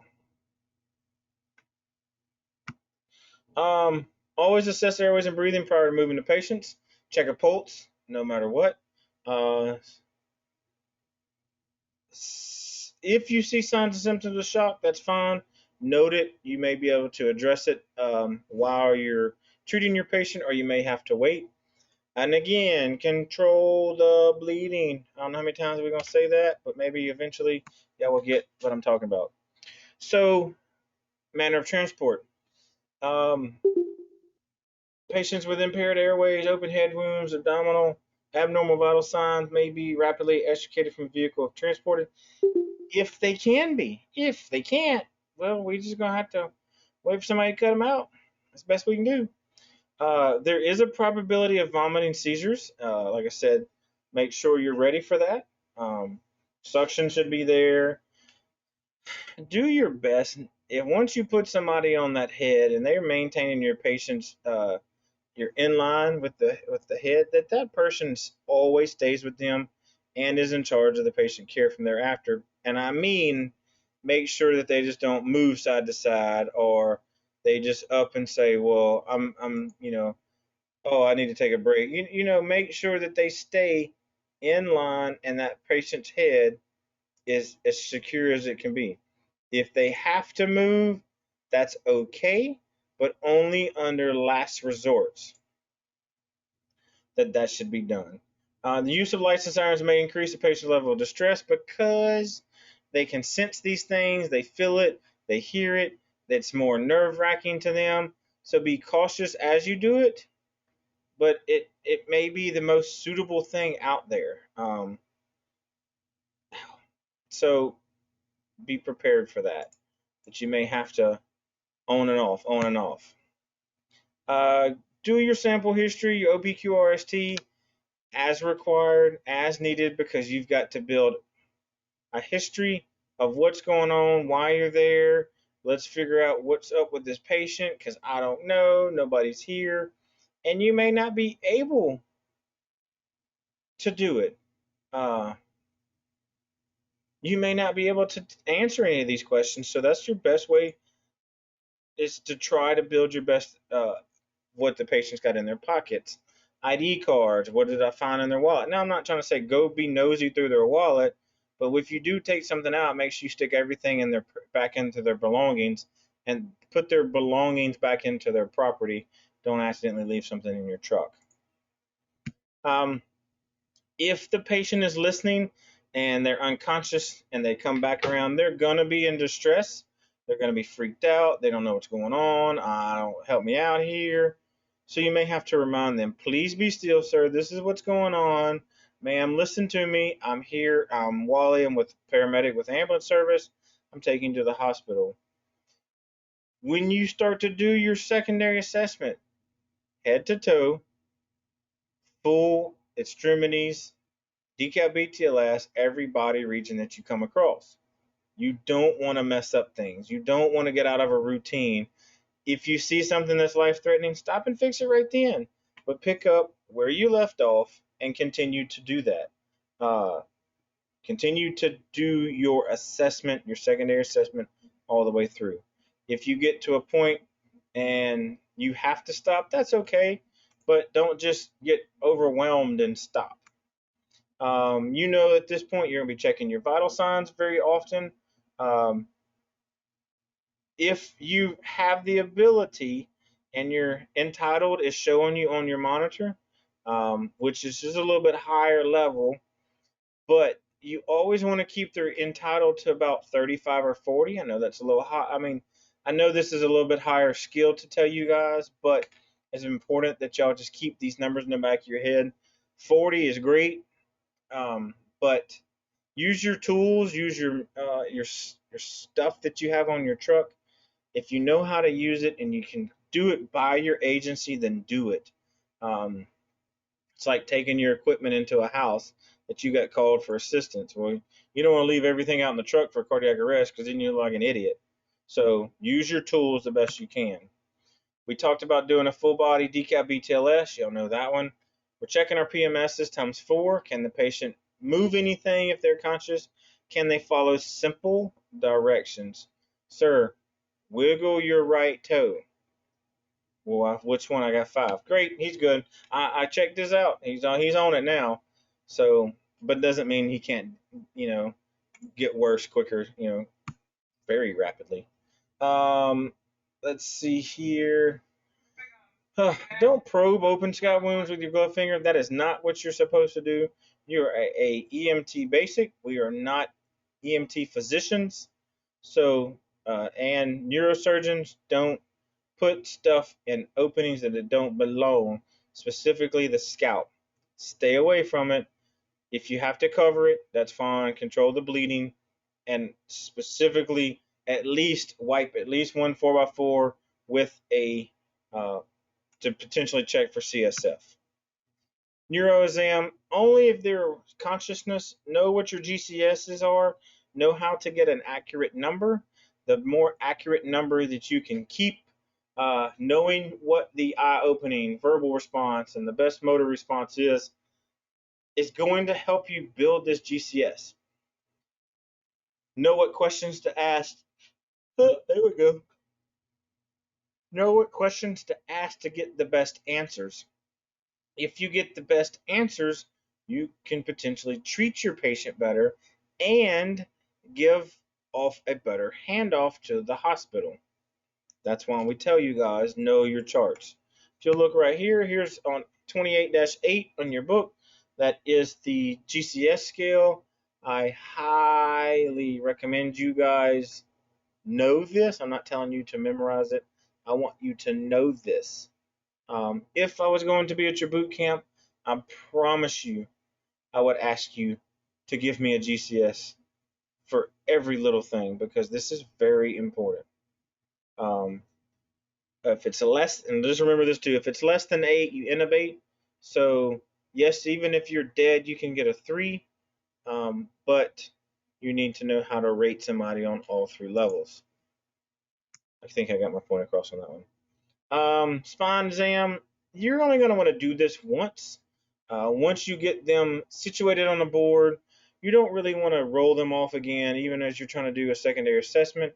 So I can understand you wanting to remove clothing, checking their backs, doing a walk down their back, and if you happen to feel their Victoria, here you go, your pothole for that step down, that's where you are. Note those things, but don't try to continuously assess this because it's very hard for you to do in the back of your truck. So get a good assessment the initial time. Remember, if it is a back injury, remember the driving and or route that you take may need to be altered because of those. So remind your partner when they drive, please use caution and do not take X route because remember the roads are tore up. So your patient will like that in the end. Repeat your vitals. I'm going to go over this one. Repeat your vital signs and chief complaint. Make sure nothing has changed and or been added. It's okay to continuously add to their chief complaint. Hey, I noticed earlier you said your right leg was a 7 out of a 10. Has that gotten any better or has it gotten worse? No, that hurts, and now my left arm is starting to hurt. Okay, continuously reassess those, and it'll help you better off. Anytime you do something, is it good? Is it bad? What worked? What didn't work? If you notice them to improve, note that. What time? If you notice them to deteriorate, you need to note times. Yes, I keep saying times, and I don't expect you to be like, okay, stopwatch, that fixed that, stop. Some services have these abilities to keep times at a lot more accurate level when there's something going on. If you know your LifePak 12s well enough and you use that, there is an event button that you can push. But after pushing it 97 times, I don't know how many fucking events, what I went over, what I said, what worked. I don't know when I started the IV, but your approximate times. Just get them as close as you can. That will help you out during documentation. Administer high flow oxygen and apply a cervical collar. Since we're on the topic of that, yeah, always Chris Wallyism, always put somebody that I suspect, no matter what, in a C collar. I still board people if I feel that it's beneficial to them. I don't like boarding the elderly because it affects them a lot different. I've been told multiple times that I don't have to board everybody, but that's okay. It's a provider's issue. And if I'm comfortable in doing that way, guess what? They all gonna get boarded. Just better for the patient in my eyes. Communication and documentation. Whew. Sometimes if it's a traumatic call and or if it's a bad issue, some agencies will allow you to go out of service and potentially get up with your dispatcher. If you have multiple dispatchers, they may be able to assign you one to help you with some times and some instances that'll help you get documentation done a lot faster. But if you didn't document it, you didn't do it. So remember, document everything, good, bad, and ugly. But before you hit submit, make sure you reread it and that everything looks to the best of your ability. Let's see here. 3 general principles: establish an adequate airway, control bleeding, and assess the patient's baseline level of consciousness and continuous monitor. If we have to, we'll start CPR. The standard precautions, obviously y'all know, BSI is what they're referring to here. Manage the airway. If you ain't got an airway, you ain't got nothing. Try to get that airway. If you don't suspect it, we're going to do a head tilt chin lift. If you suspect it, just because the scene looks like, oh, well, there's a ladder standing over there, there's a box of Christmas lights right there, maybe he fell. Maybe he just walked around the corner and fell out. But you don't know because nobody's there to tell you. So guess what you're going to do? You're going to try to protect that airway. I mean, protect the spinal cord and just do a jaw thrust. And they realize that sucks. I got to do something better than that next time. Here's a picture of what they're doing. To tell you, see the lady, she's in charge of the situation. I love the duty brown uniforms, but it is what it is. She's the one holding the head. She's calling the shots. She's holding everything. Who cares what level of care they are? Ultimately, everybody's fixing to get dirty and we're going to do some work. But until known better, she's the one in charge. She will help do the log roll. And only time she'll move is if she really has to. She should stay in place the entire time until she finds somebody to replace her, or you can put them on a backboard and secure that head with, towels, a headbed, something to that benefit. All right. So if you have to remove any foreign bodies, uh, if it's not supposed to be in there, some nasty secretions or some vomitus, get it out the way.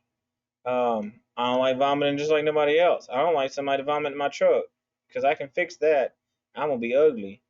Are they breathing proficiently? Do we need to give supplemental oxygen and why? Okay, you suspect a head injury. Okay, we already know that the number one injury and cause of death is hypoxia to the brain. Give it to them. Don't withhold it. You know that's the best thing to do, so go give it to them. Don't be negligent. Circulation. We want the blood to go round and round, not out. So begin CPR, active blood loss and aggravates hypoxemia. Stop the bleeding, shows right there. Control the bleeding from scalp laceration, applying direct pressure over the wound. I promise we're going to take a break. I know y'all just tired of that as I am. Shock is usually a result of hypovolemia. They ain't got no blood, so what we going to do? Obviously, yes, it's critical because we ain't got no blood transfusion spot on the truck. We don't carry extra blood. And where can they go? To the trauma center. So get them there. Get them there quickly because you already behind the 8 ball. Few things that we've talked about again. Here's the Cushing's triad. Hypertension, bradycardia, change Stokes, perform controlled hyperventilation of your patient via positive pressure. Remember, if you don't know and why you're doing hyperventilation, don't do it. Just breathe normal for them. Let them manage some things. Let the ALS provider. Now, I need to tell you again, follow your local protocols and your medical direction regarding hyperventilation. That's the best I want to tell you. Make sure it's in your protocols. If it's not, don't be like, well, but Chris Wiley told me to hyperventilate him if I noticed Cushing's triad. If you know you had Cushing's triad, you should be hyperventilating anyway. So, next. I'll get off that one. All right. Maintain the patient's airway. Keep the spine in proper position. That's you want to keep them in line. If y'all know what I mean by in line, you want their head in the most central position that is normally kept. If it's straight up and down, chin sitting straight in the air, you don't want their head kicked to the right. You want it in a straight line as possible. If you were to draw a line splitting the body in half, the chin is going to get split in half because that's how centered the head is. So that's where we keep things. We know that. We talked about that already. We can skip that one. Here's how to do a jaw thrust. For y'all that don't remember, it's the EC position. So this is your E, and this is forming your C around the jaw. You'll take your thumbs, push down on the lower mandible. We learned a new word tonight. So mobilize the head and trunk so the fragments do not cause further damage. Never force the head in an inline position. If it don't go, then just C-collar them or support the head right where they at. And when you get to the hospital, it'll be like, why didn't you put him in the central on the C-collar? It won't go. And then they're going to look at you and be like, oh, wait a minute, what'd you say? It won't go. Yes, they always see the pretty things. They don't ever get out there and mess with things. Let's see here. What else can I tell you? If you notice, do not move the head any further if you notice this: muscle spasms, substantial increased pain, numbness, tingling, or weakness in the arms and leg, or you start to compromise the airway or ventilations. So leave it where they at. We can fix them. We've worked with worse. Cervical collars, they need to be the most effective, needs to be rigid, and must be the correct size. A lot of our agencies now are starting to go to adjustable collars. There is an adult adjustable and there is a pediatric adjustable. I have put pediatrics on adults. I have put adults on pediatrics. So they are interchangeable. It's dependent upon your patient. If it fits, it fits. I don't know what to tell you. Leave it there. Make sure that you take care of them and they safe. Okay, y'all got that? Oh, so it should rest on the collar, on the shoulder griddle for firm support under both sides of the mandible without messing with the airway. Once the patient's head and neck have been manually stabilized, assess for a pulse, reach in there through the little throat hole, see the little hole right there, and you can assess right in here for a pulse. All right. So not only is that there to check pulses, but also you can look for the midline. If you notice as you're transporting, you start to have a midline shift in either direction, knows you've got a lot worse of a problem than you see. So that's the reason why these things are done for our benefit. Um, y'all hold on one second. Let me look at something.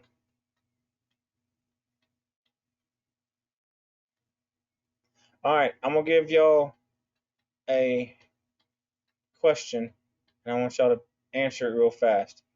We have about 15 more slides. Do y'all want to take a break, or do y'all want to push on?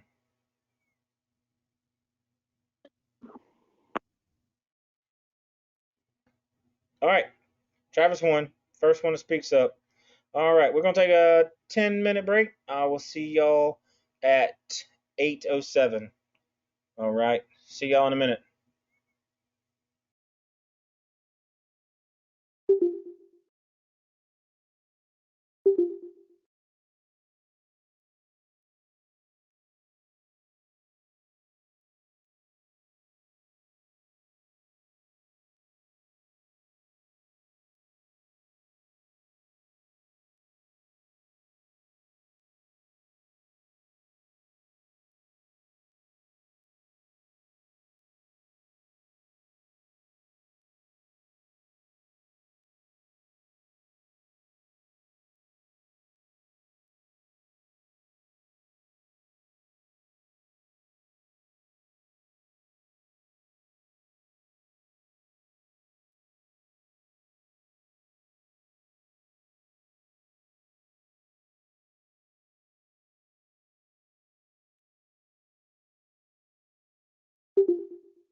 Okay, I hope everybody's back.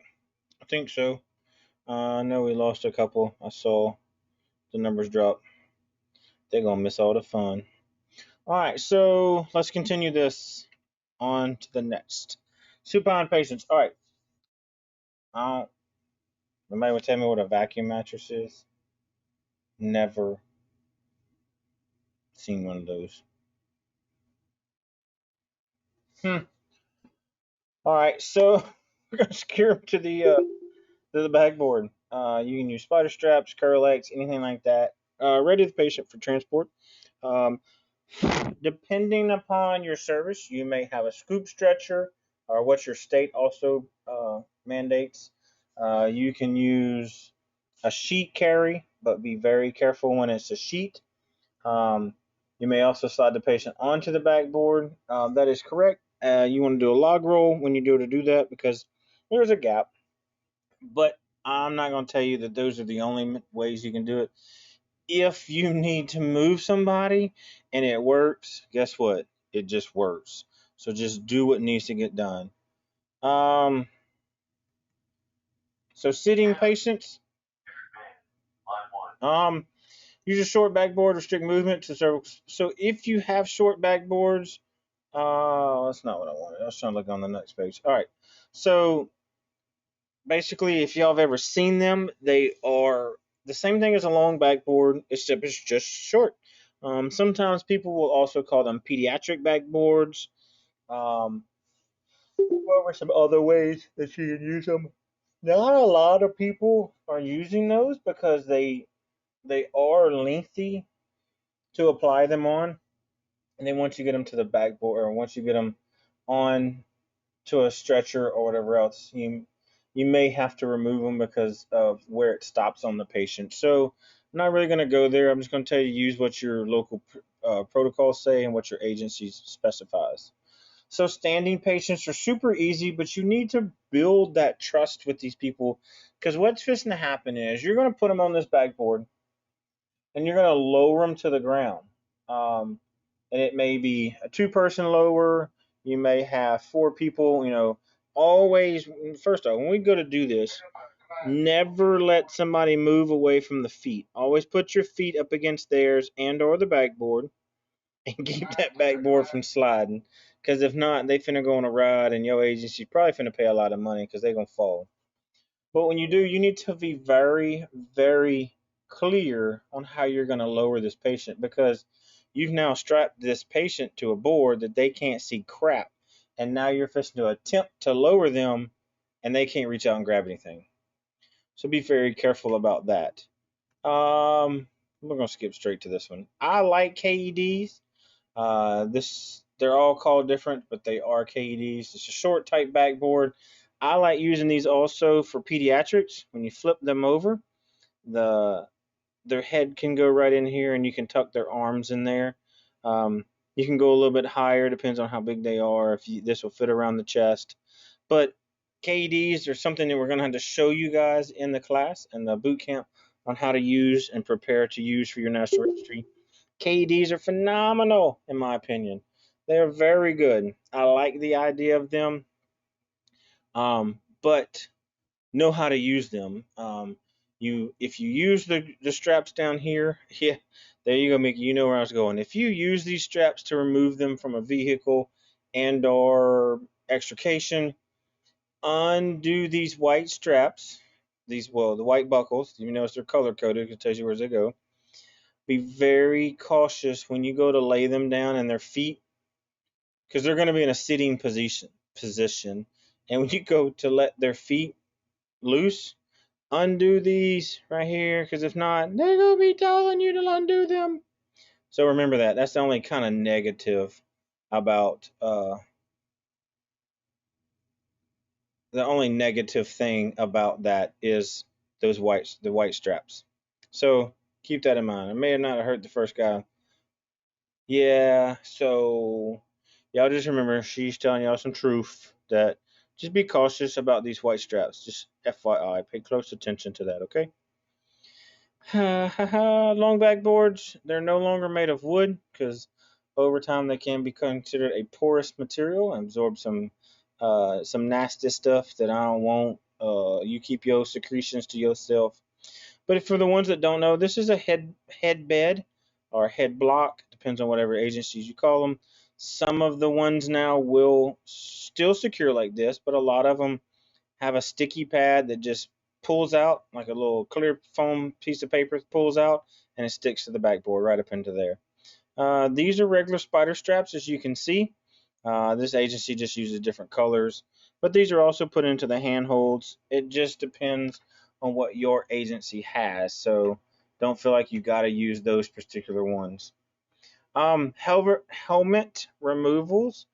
So I've always don't remove the helmet. Keep it in place as long as it does not mess with the airway or your ventilations. If your patient is unconscious and not breathing, life over limb, got to take it off so you can get an advancement airway in. So don't let that just get in your way because you're like, oh, well, he told us not to take the helmet off. Only remove it when it impedes with you doing ventilations or applying any sort of airway. It's easiest I can tell you that. If it's a full face helmet, some of these ones now are being full face slash up and down partials. I'm not a motorcycle rider, ATV, so I don't mess with them. But like Victoria's saying, the helmet works as a C collar. Correct? You just don't put both on. No. Now I have never done that, Vicky. I have never put both of them on. If they're already in the helmet, I will leave them on and just strap the helmet to the stretcher. If any of you guys have any other ideas, please feel free to unmute yourself and let's talk about that. But if for some odd reason the helmet has been removed prior to you getting there, always take that helmet with you. That helmet tells a story of what happened and or what potential injuries are there. It's Travis, that's a good question. The helmet protects the head, but what about the neck? And not so well. I know some, let's say off-road, like your ATV things, they do have uh, devices that protect the neck that connects to the helmet. NASCAR has these cool little devices. Um, some dirt track does, but not just your regular motorcycle guy up and down your city street. But if you can secure the head in there, that's kind of the best thing to do is just leave it in place until somebody hiring you can make that decision. As long as it doesn't impede from you doing, like I said, airway, they go into cardiac arrest or anything to that matter, let's just leave that helmet in place. Chris, I have a little something to add to that. I know that if they have like a large helmet on and it's like a football player, you want to leave the helmet on and you want to put a padding underneath their neck. It'll keep it from moving.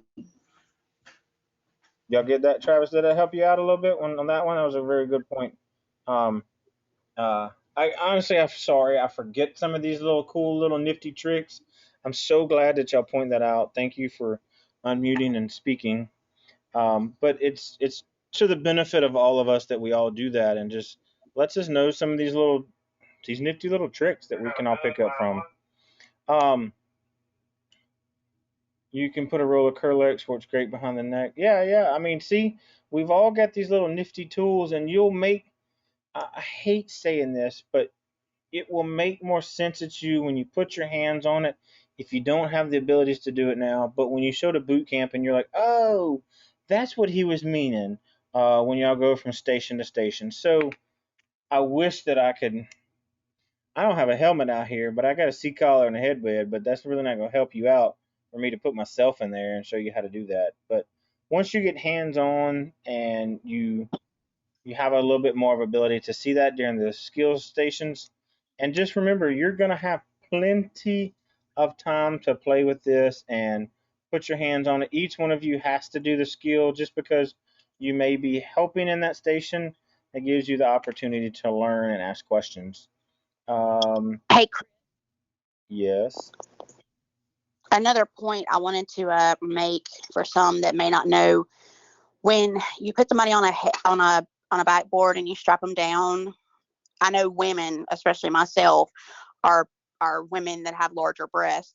When they lay flat on a backboard, it hurts their back. So if you put a padding under like the small of their back, it helps so they don't have to lay flat down on the board, because it Well, I got to causes ask, a lot of so you're saying small of your back. Well, when you say small of back, to me, that means down there by my waist.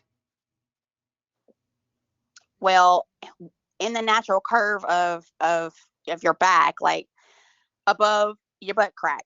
I Oh, mean, I guess that's but I was trying the best part to put it. I was trying to get you to be more clear of that. Yes, Robin, in the dip. You're right. Exactly. Yeah, the dip. I I don't know what you call don't know, that but part. it's kind of like the tramp stamp area. I guess that's where we can kind of put it. I don't know what to tell you. Your lower back above your waist. I mean, Robin, you get it. I mean, you relate that to the dip in your back, and that's correct. And what Victoria's pointing out is it's very common, because sometimes you're going to be like, why are they having trouble breathing? Well, it's naturally that they can't, because of the breast are pushing it up towards their face and then pressure down onto the lungs. So you have these issues. I appreciate you bringing that up. I don't have that problem, so I don't know how to tell y'all that. But thank you for bringing that up to the light of the Victoria. Well, it's also women with larger, or men with larger butts too. You know, it creates a very uncomfortable Baby got that. space there on the hard board. So if you put something in there to help it helps. And they're gonna tell you, be like, "Oh, that's not comfortable. What can I do to fix that?" And they'll say, and sometimes they'll tell you, if they're not unconscious, they'll tell you, "I need something in the, in the dip of my back, or the middle of my back," like Victoria's pointing out. That it's very helpful. Yes, Robin, and they're gonna be smothering themselves. I've seen some that I was like, I don't know what to do, so I literally just put them on the backboard, and I have to elevate the stretcher a little bit. So there's a big gap in there, but I I just didn't know what to do. Like if I was supposed to tape them out of the way, so I just did what I knew to do the best. Well, the best is to cut the bra in the middle, and I'm not trying to be ugly, but just let them free, let them lay to the side, because they can't breathe if they're up in their neck. There you And go. I can speak from that because I have, I'm well endowed. So when I lay on my back flat, the lower part of my back hurts and I can't breathe. So that's just me speaking from experience. All right, we have all learned. On another note, Chris, on another note too, remember push before you pull the strap. Don't just pull on those straps. You have to push first to give a little leeway, because if you start pulling, it's gonna hurt. Hey, y'all keep going. I'm liking this. Y'all teach us something, man. Y'all don't be quiet. You had to say that and everybody's quiet. I know. Are you meaning on the KED, Mickey? Is that what you're talking about? Even on the backboard, just even on the long backboard, on any of it. Anytime you're applying a strap to a board, you're strapping a person down. No pun intended, but you want to push on the area, not with a lot of force, but you want to push on the strap to be able to pull it through. You don't want to just pull your strap through. So basically, what you're saying, Travis, is the friction is going to create some issues there. So you have to push. You got to get slack. Well, it's okay, Robin. We've all done it. I don't know how many times I've taken care of people with the C collar upside down. I didn't know you could do that, but it is doable. You just don't fix it in front of everybody. You just kind of take the patient. You're like, oh, we need to fix this. But so, Travis, to go to you real quick, what she's trying to say is there's a friction that's going to be created, and you're not going to have any friction to help you if you don't push that strap as you pull it. So if you're pushing in one hand, let's say you're right-handed, and you're going to pull the strap to tighten it, in your left hand, you're going to push the strap to create some friction for you to pull. It's just like your belt. When you go to put your belt on, you push your buckle down and you pull the other leather part over to buckle it in. I don't know, maybe that's just me. I'm maybe special like that. but that's how you Well, do if you don't push it, it, Travis. and you just jerk it, then what it does is it doesn't give you a correct like strap down, and you could have some looseness and they could possibly fall off the backboard. Yeah. I've had that happen before from the fire department, strapping them the wrong way. So yes, does that make some sense to you guys?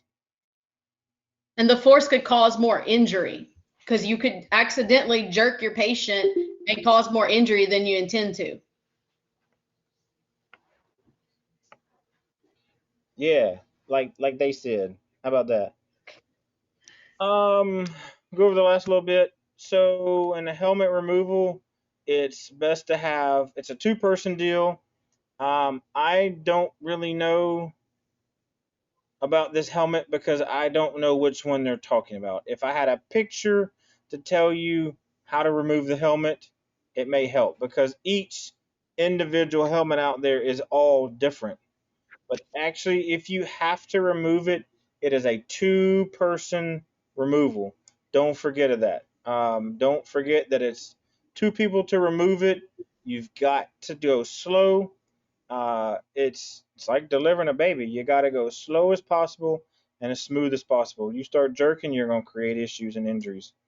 There's just some other issues. But to leave it in place, the best thing I can tell you is leave it in place as long as you can, the best you can, until you have to remove it. I've had to do it once on a football player. It was a college game, so the team sports guy had a little power drill, remove the face mask, and I was like, oh, that's pretty nifty. What you gonna do next with that? And sports med was really no help, and the team MD was like, just do what you got to do. We're gonna get off the field now. So I've really just left it in place and got off the field and got the patient completely situated then, and then moved forth. But that's the only times I've had to deal with it. So y'all are lucky. I know y'all are tired of me. What questions do y'all have? I really appreciate everybody in the last few minutes piping in. I think it really helped personally that you guys pipe in and give that information. I say your life lessons, a little bit of insight. And again, a lot of you will understand better when you put your hands on it and it's time to play at boot camp. Um, this is the only time that I hate that we're not in person, is so that we can actually do the hands-on skills as we come across of them, instead of when you show up, you're like, God dang, I got to do 62 skills. Oh, no, I don't really know how many you got to do. I was just coming up with a big number. Does anyone here, Travis, you're right. I am a hands-on learner. I struggle with reading and learning. I got to put my hands on it. I am a toucher. I've got to figure things out. I break it, I fix it, and then if I can't break it, I blame it on somebody else. Does anybody have any questions? Do y'all want to talk about anything that we've gone over? That was a rather large chapter. It's one of the bigger ones we've had in a while. But here's your time to ask. I know everybody's going to be quiet, like always. So, I want to add that if you arrive on an accident and you have a child that is in a seat, a toddler seat, and you suspect that they have any neck or spinal trauma, anything like that, do not take them out of their seat. Strap them down even further into that seat and remove the entire seat with the child. and cut the straps if you got to. If you can't get that car seat out, just cut them straps because they can't use it again no matter what.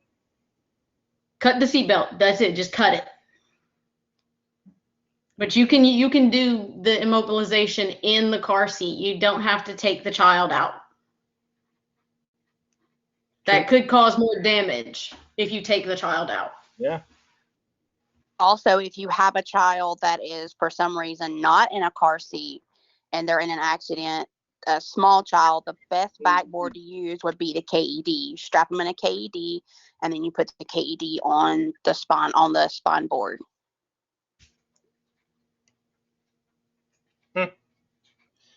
I'm gonna keep quiet. I like this. Y'all keep going. What else? The small child you stated? Huh? The small child you stated, put it on a KED? Yes, baby. Yeah, you can put Yeah, a if you have small a child toddler, in KED. 3, 4, 5, 6, 7 years old or so, somebody small, you can use that KED and strap them in. You just overlap the front laps, which would come on the either side of the chest. You just strap them in, and then you can strap that baby into there, and they have child size neck braces, a seat collar. You can put a child size, or even on a small adult, you can use a child size. If it's a really small, like here in South Louisiana, we have really small adults, and you can strap them into the KED, a child, and then put the KED onto the backboard, and put them on there like that. Hey, Gotcha. Travis is asking, if you leave them in the seat, do you just use the cushion to stabilize them? No, you don't. You actually use the same straps that you would use on your headbed of your spine board. It's the same. It's how Chris called it, the foam straps that they give now with the headbed. You use that and you strap them to the car seat. It keeps their head back and it keeps it from moving. Travis, are you And asking, also what she pointed up out a seat is how to collar. stabilize the head and neck. Are you asking, do you use cushions to fill the voids between the neck and the car seat? Or can you tell me? Yeah, okay. So, yes, she's right in both ways. Yes, you want to use some type of cushioning to pad that void. And I mean void is because there's open space between. Rolls of Kerlex pads are the best things. Yep. I will tell y'all this much though, the child will probably freak out. Oh yeah. You can actually take the wide 2-inch tape and just strap their head straight to their car seat if it's like a bad, you suspect really bad injuries. But the best thing is for them to be in that car seat, because that usually protects them from neck and head injuries. But if the parents don't buckle them in tight enough, then you should suspect chest injury or stomach injury if they have it really low down. Those are the kind of injuries you would have if the baby's still in the car seat. But still, don't remove them unless it's like life threatening or bleeding, or the baby's unconscious, or obviously need CPR. Pay attention to where the chest clip is at. That will tell you a lot. Yeah, if it's low down and like in their belly, in the soft part, you're gonna have some belly issues and possibly some bruising, but definitely some belly issues, especially if the vehicle is upside down or the seat flips and it's not, say, buckled in or something. Then you're gonna have belly issues and chest issues. Also pay attention and make sure that your child is the correct size for the seat that they're in. A lot of parents like to jump the gun and put their children in a seat that's too big for them, or they will leave them in a seat until the child is too big for the seat. So you have to pay attention to all of that.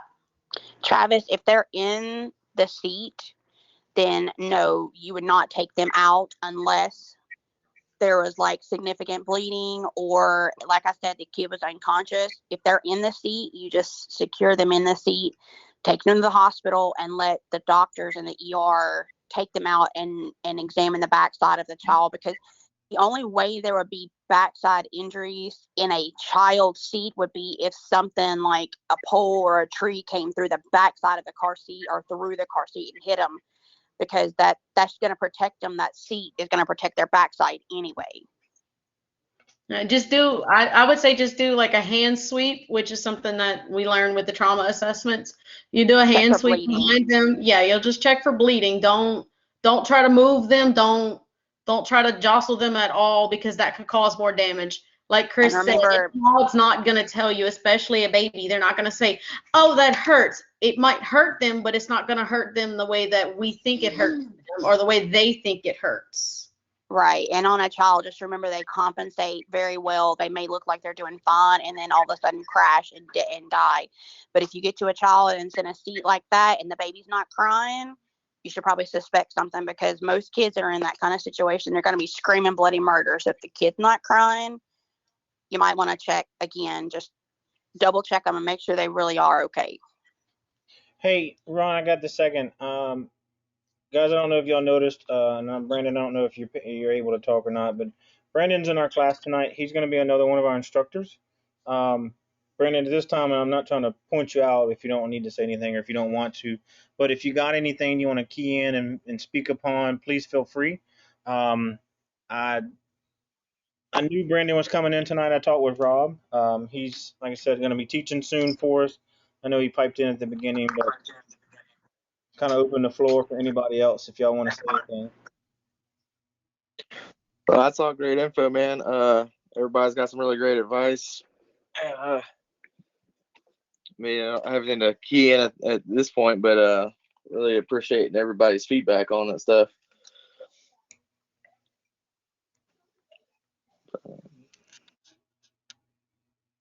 Hey guys, like I know y'all got stuff to do.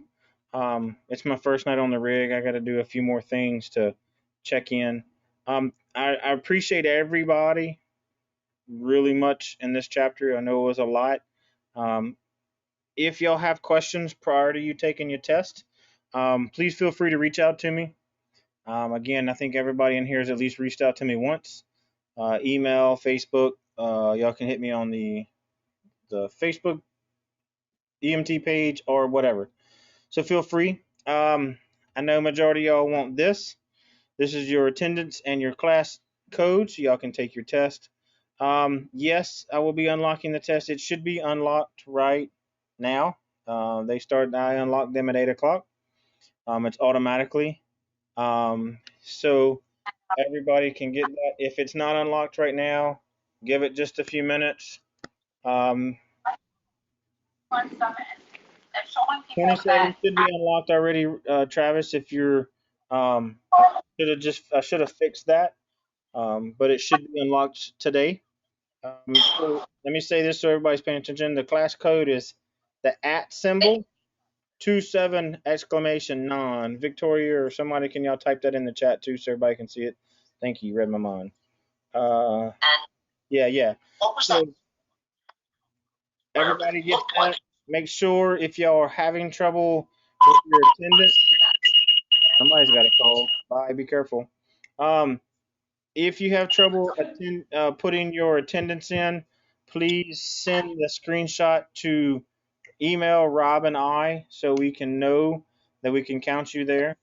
Other than that, like, I ain't got nothing else to say. I hope you guys have a wonderful evening.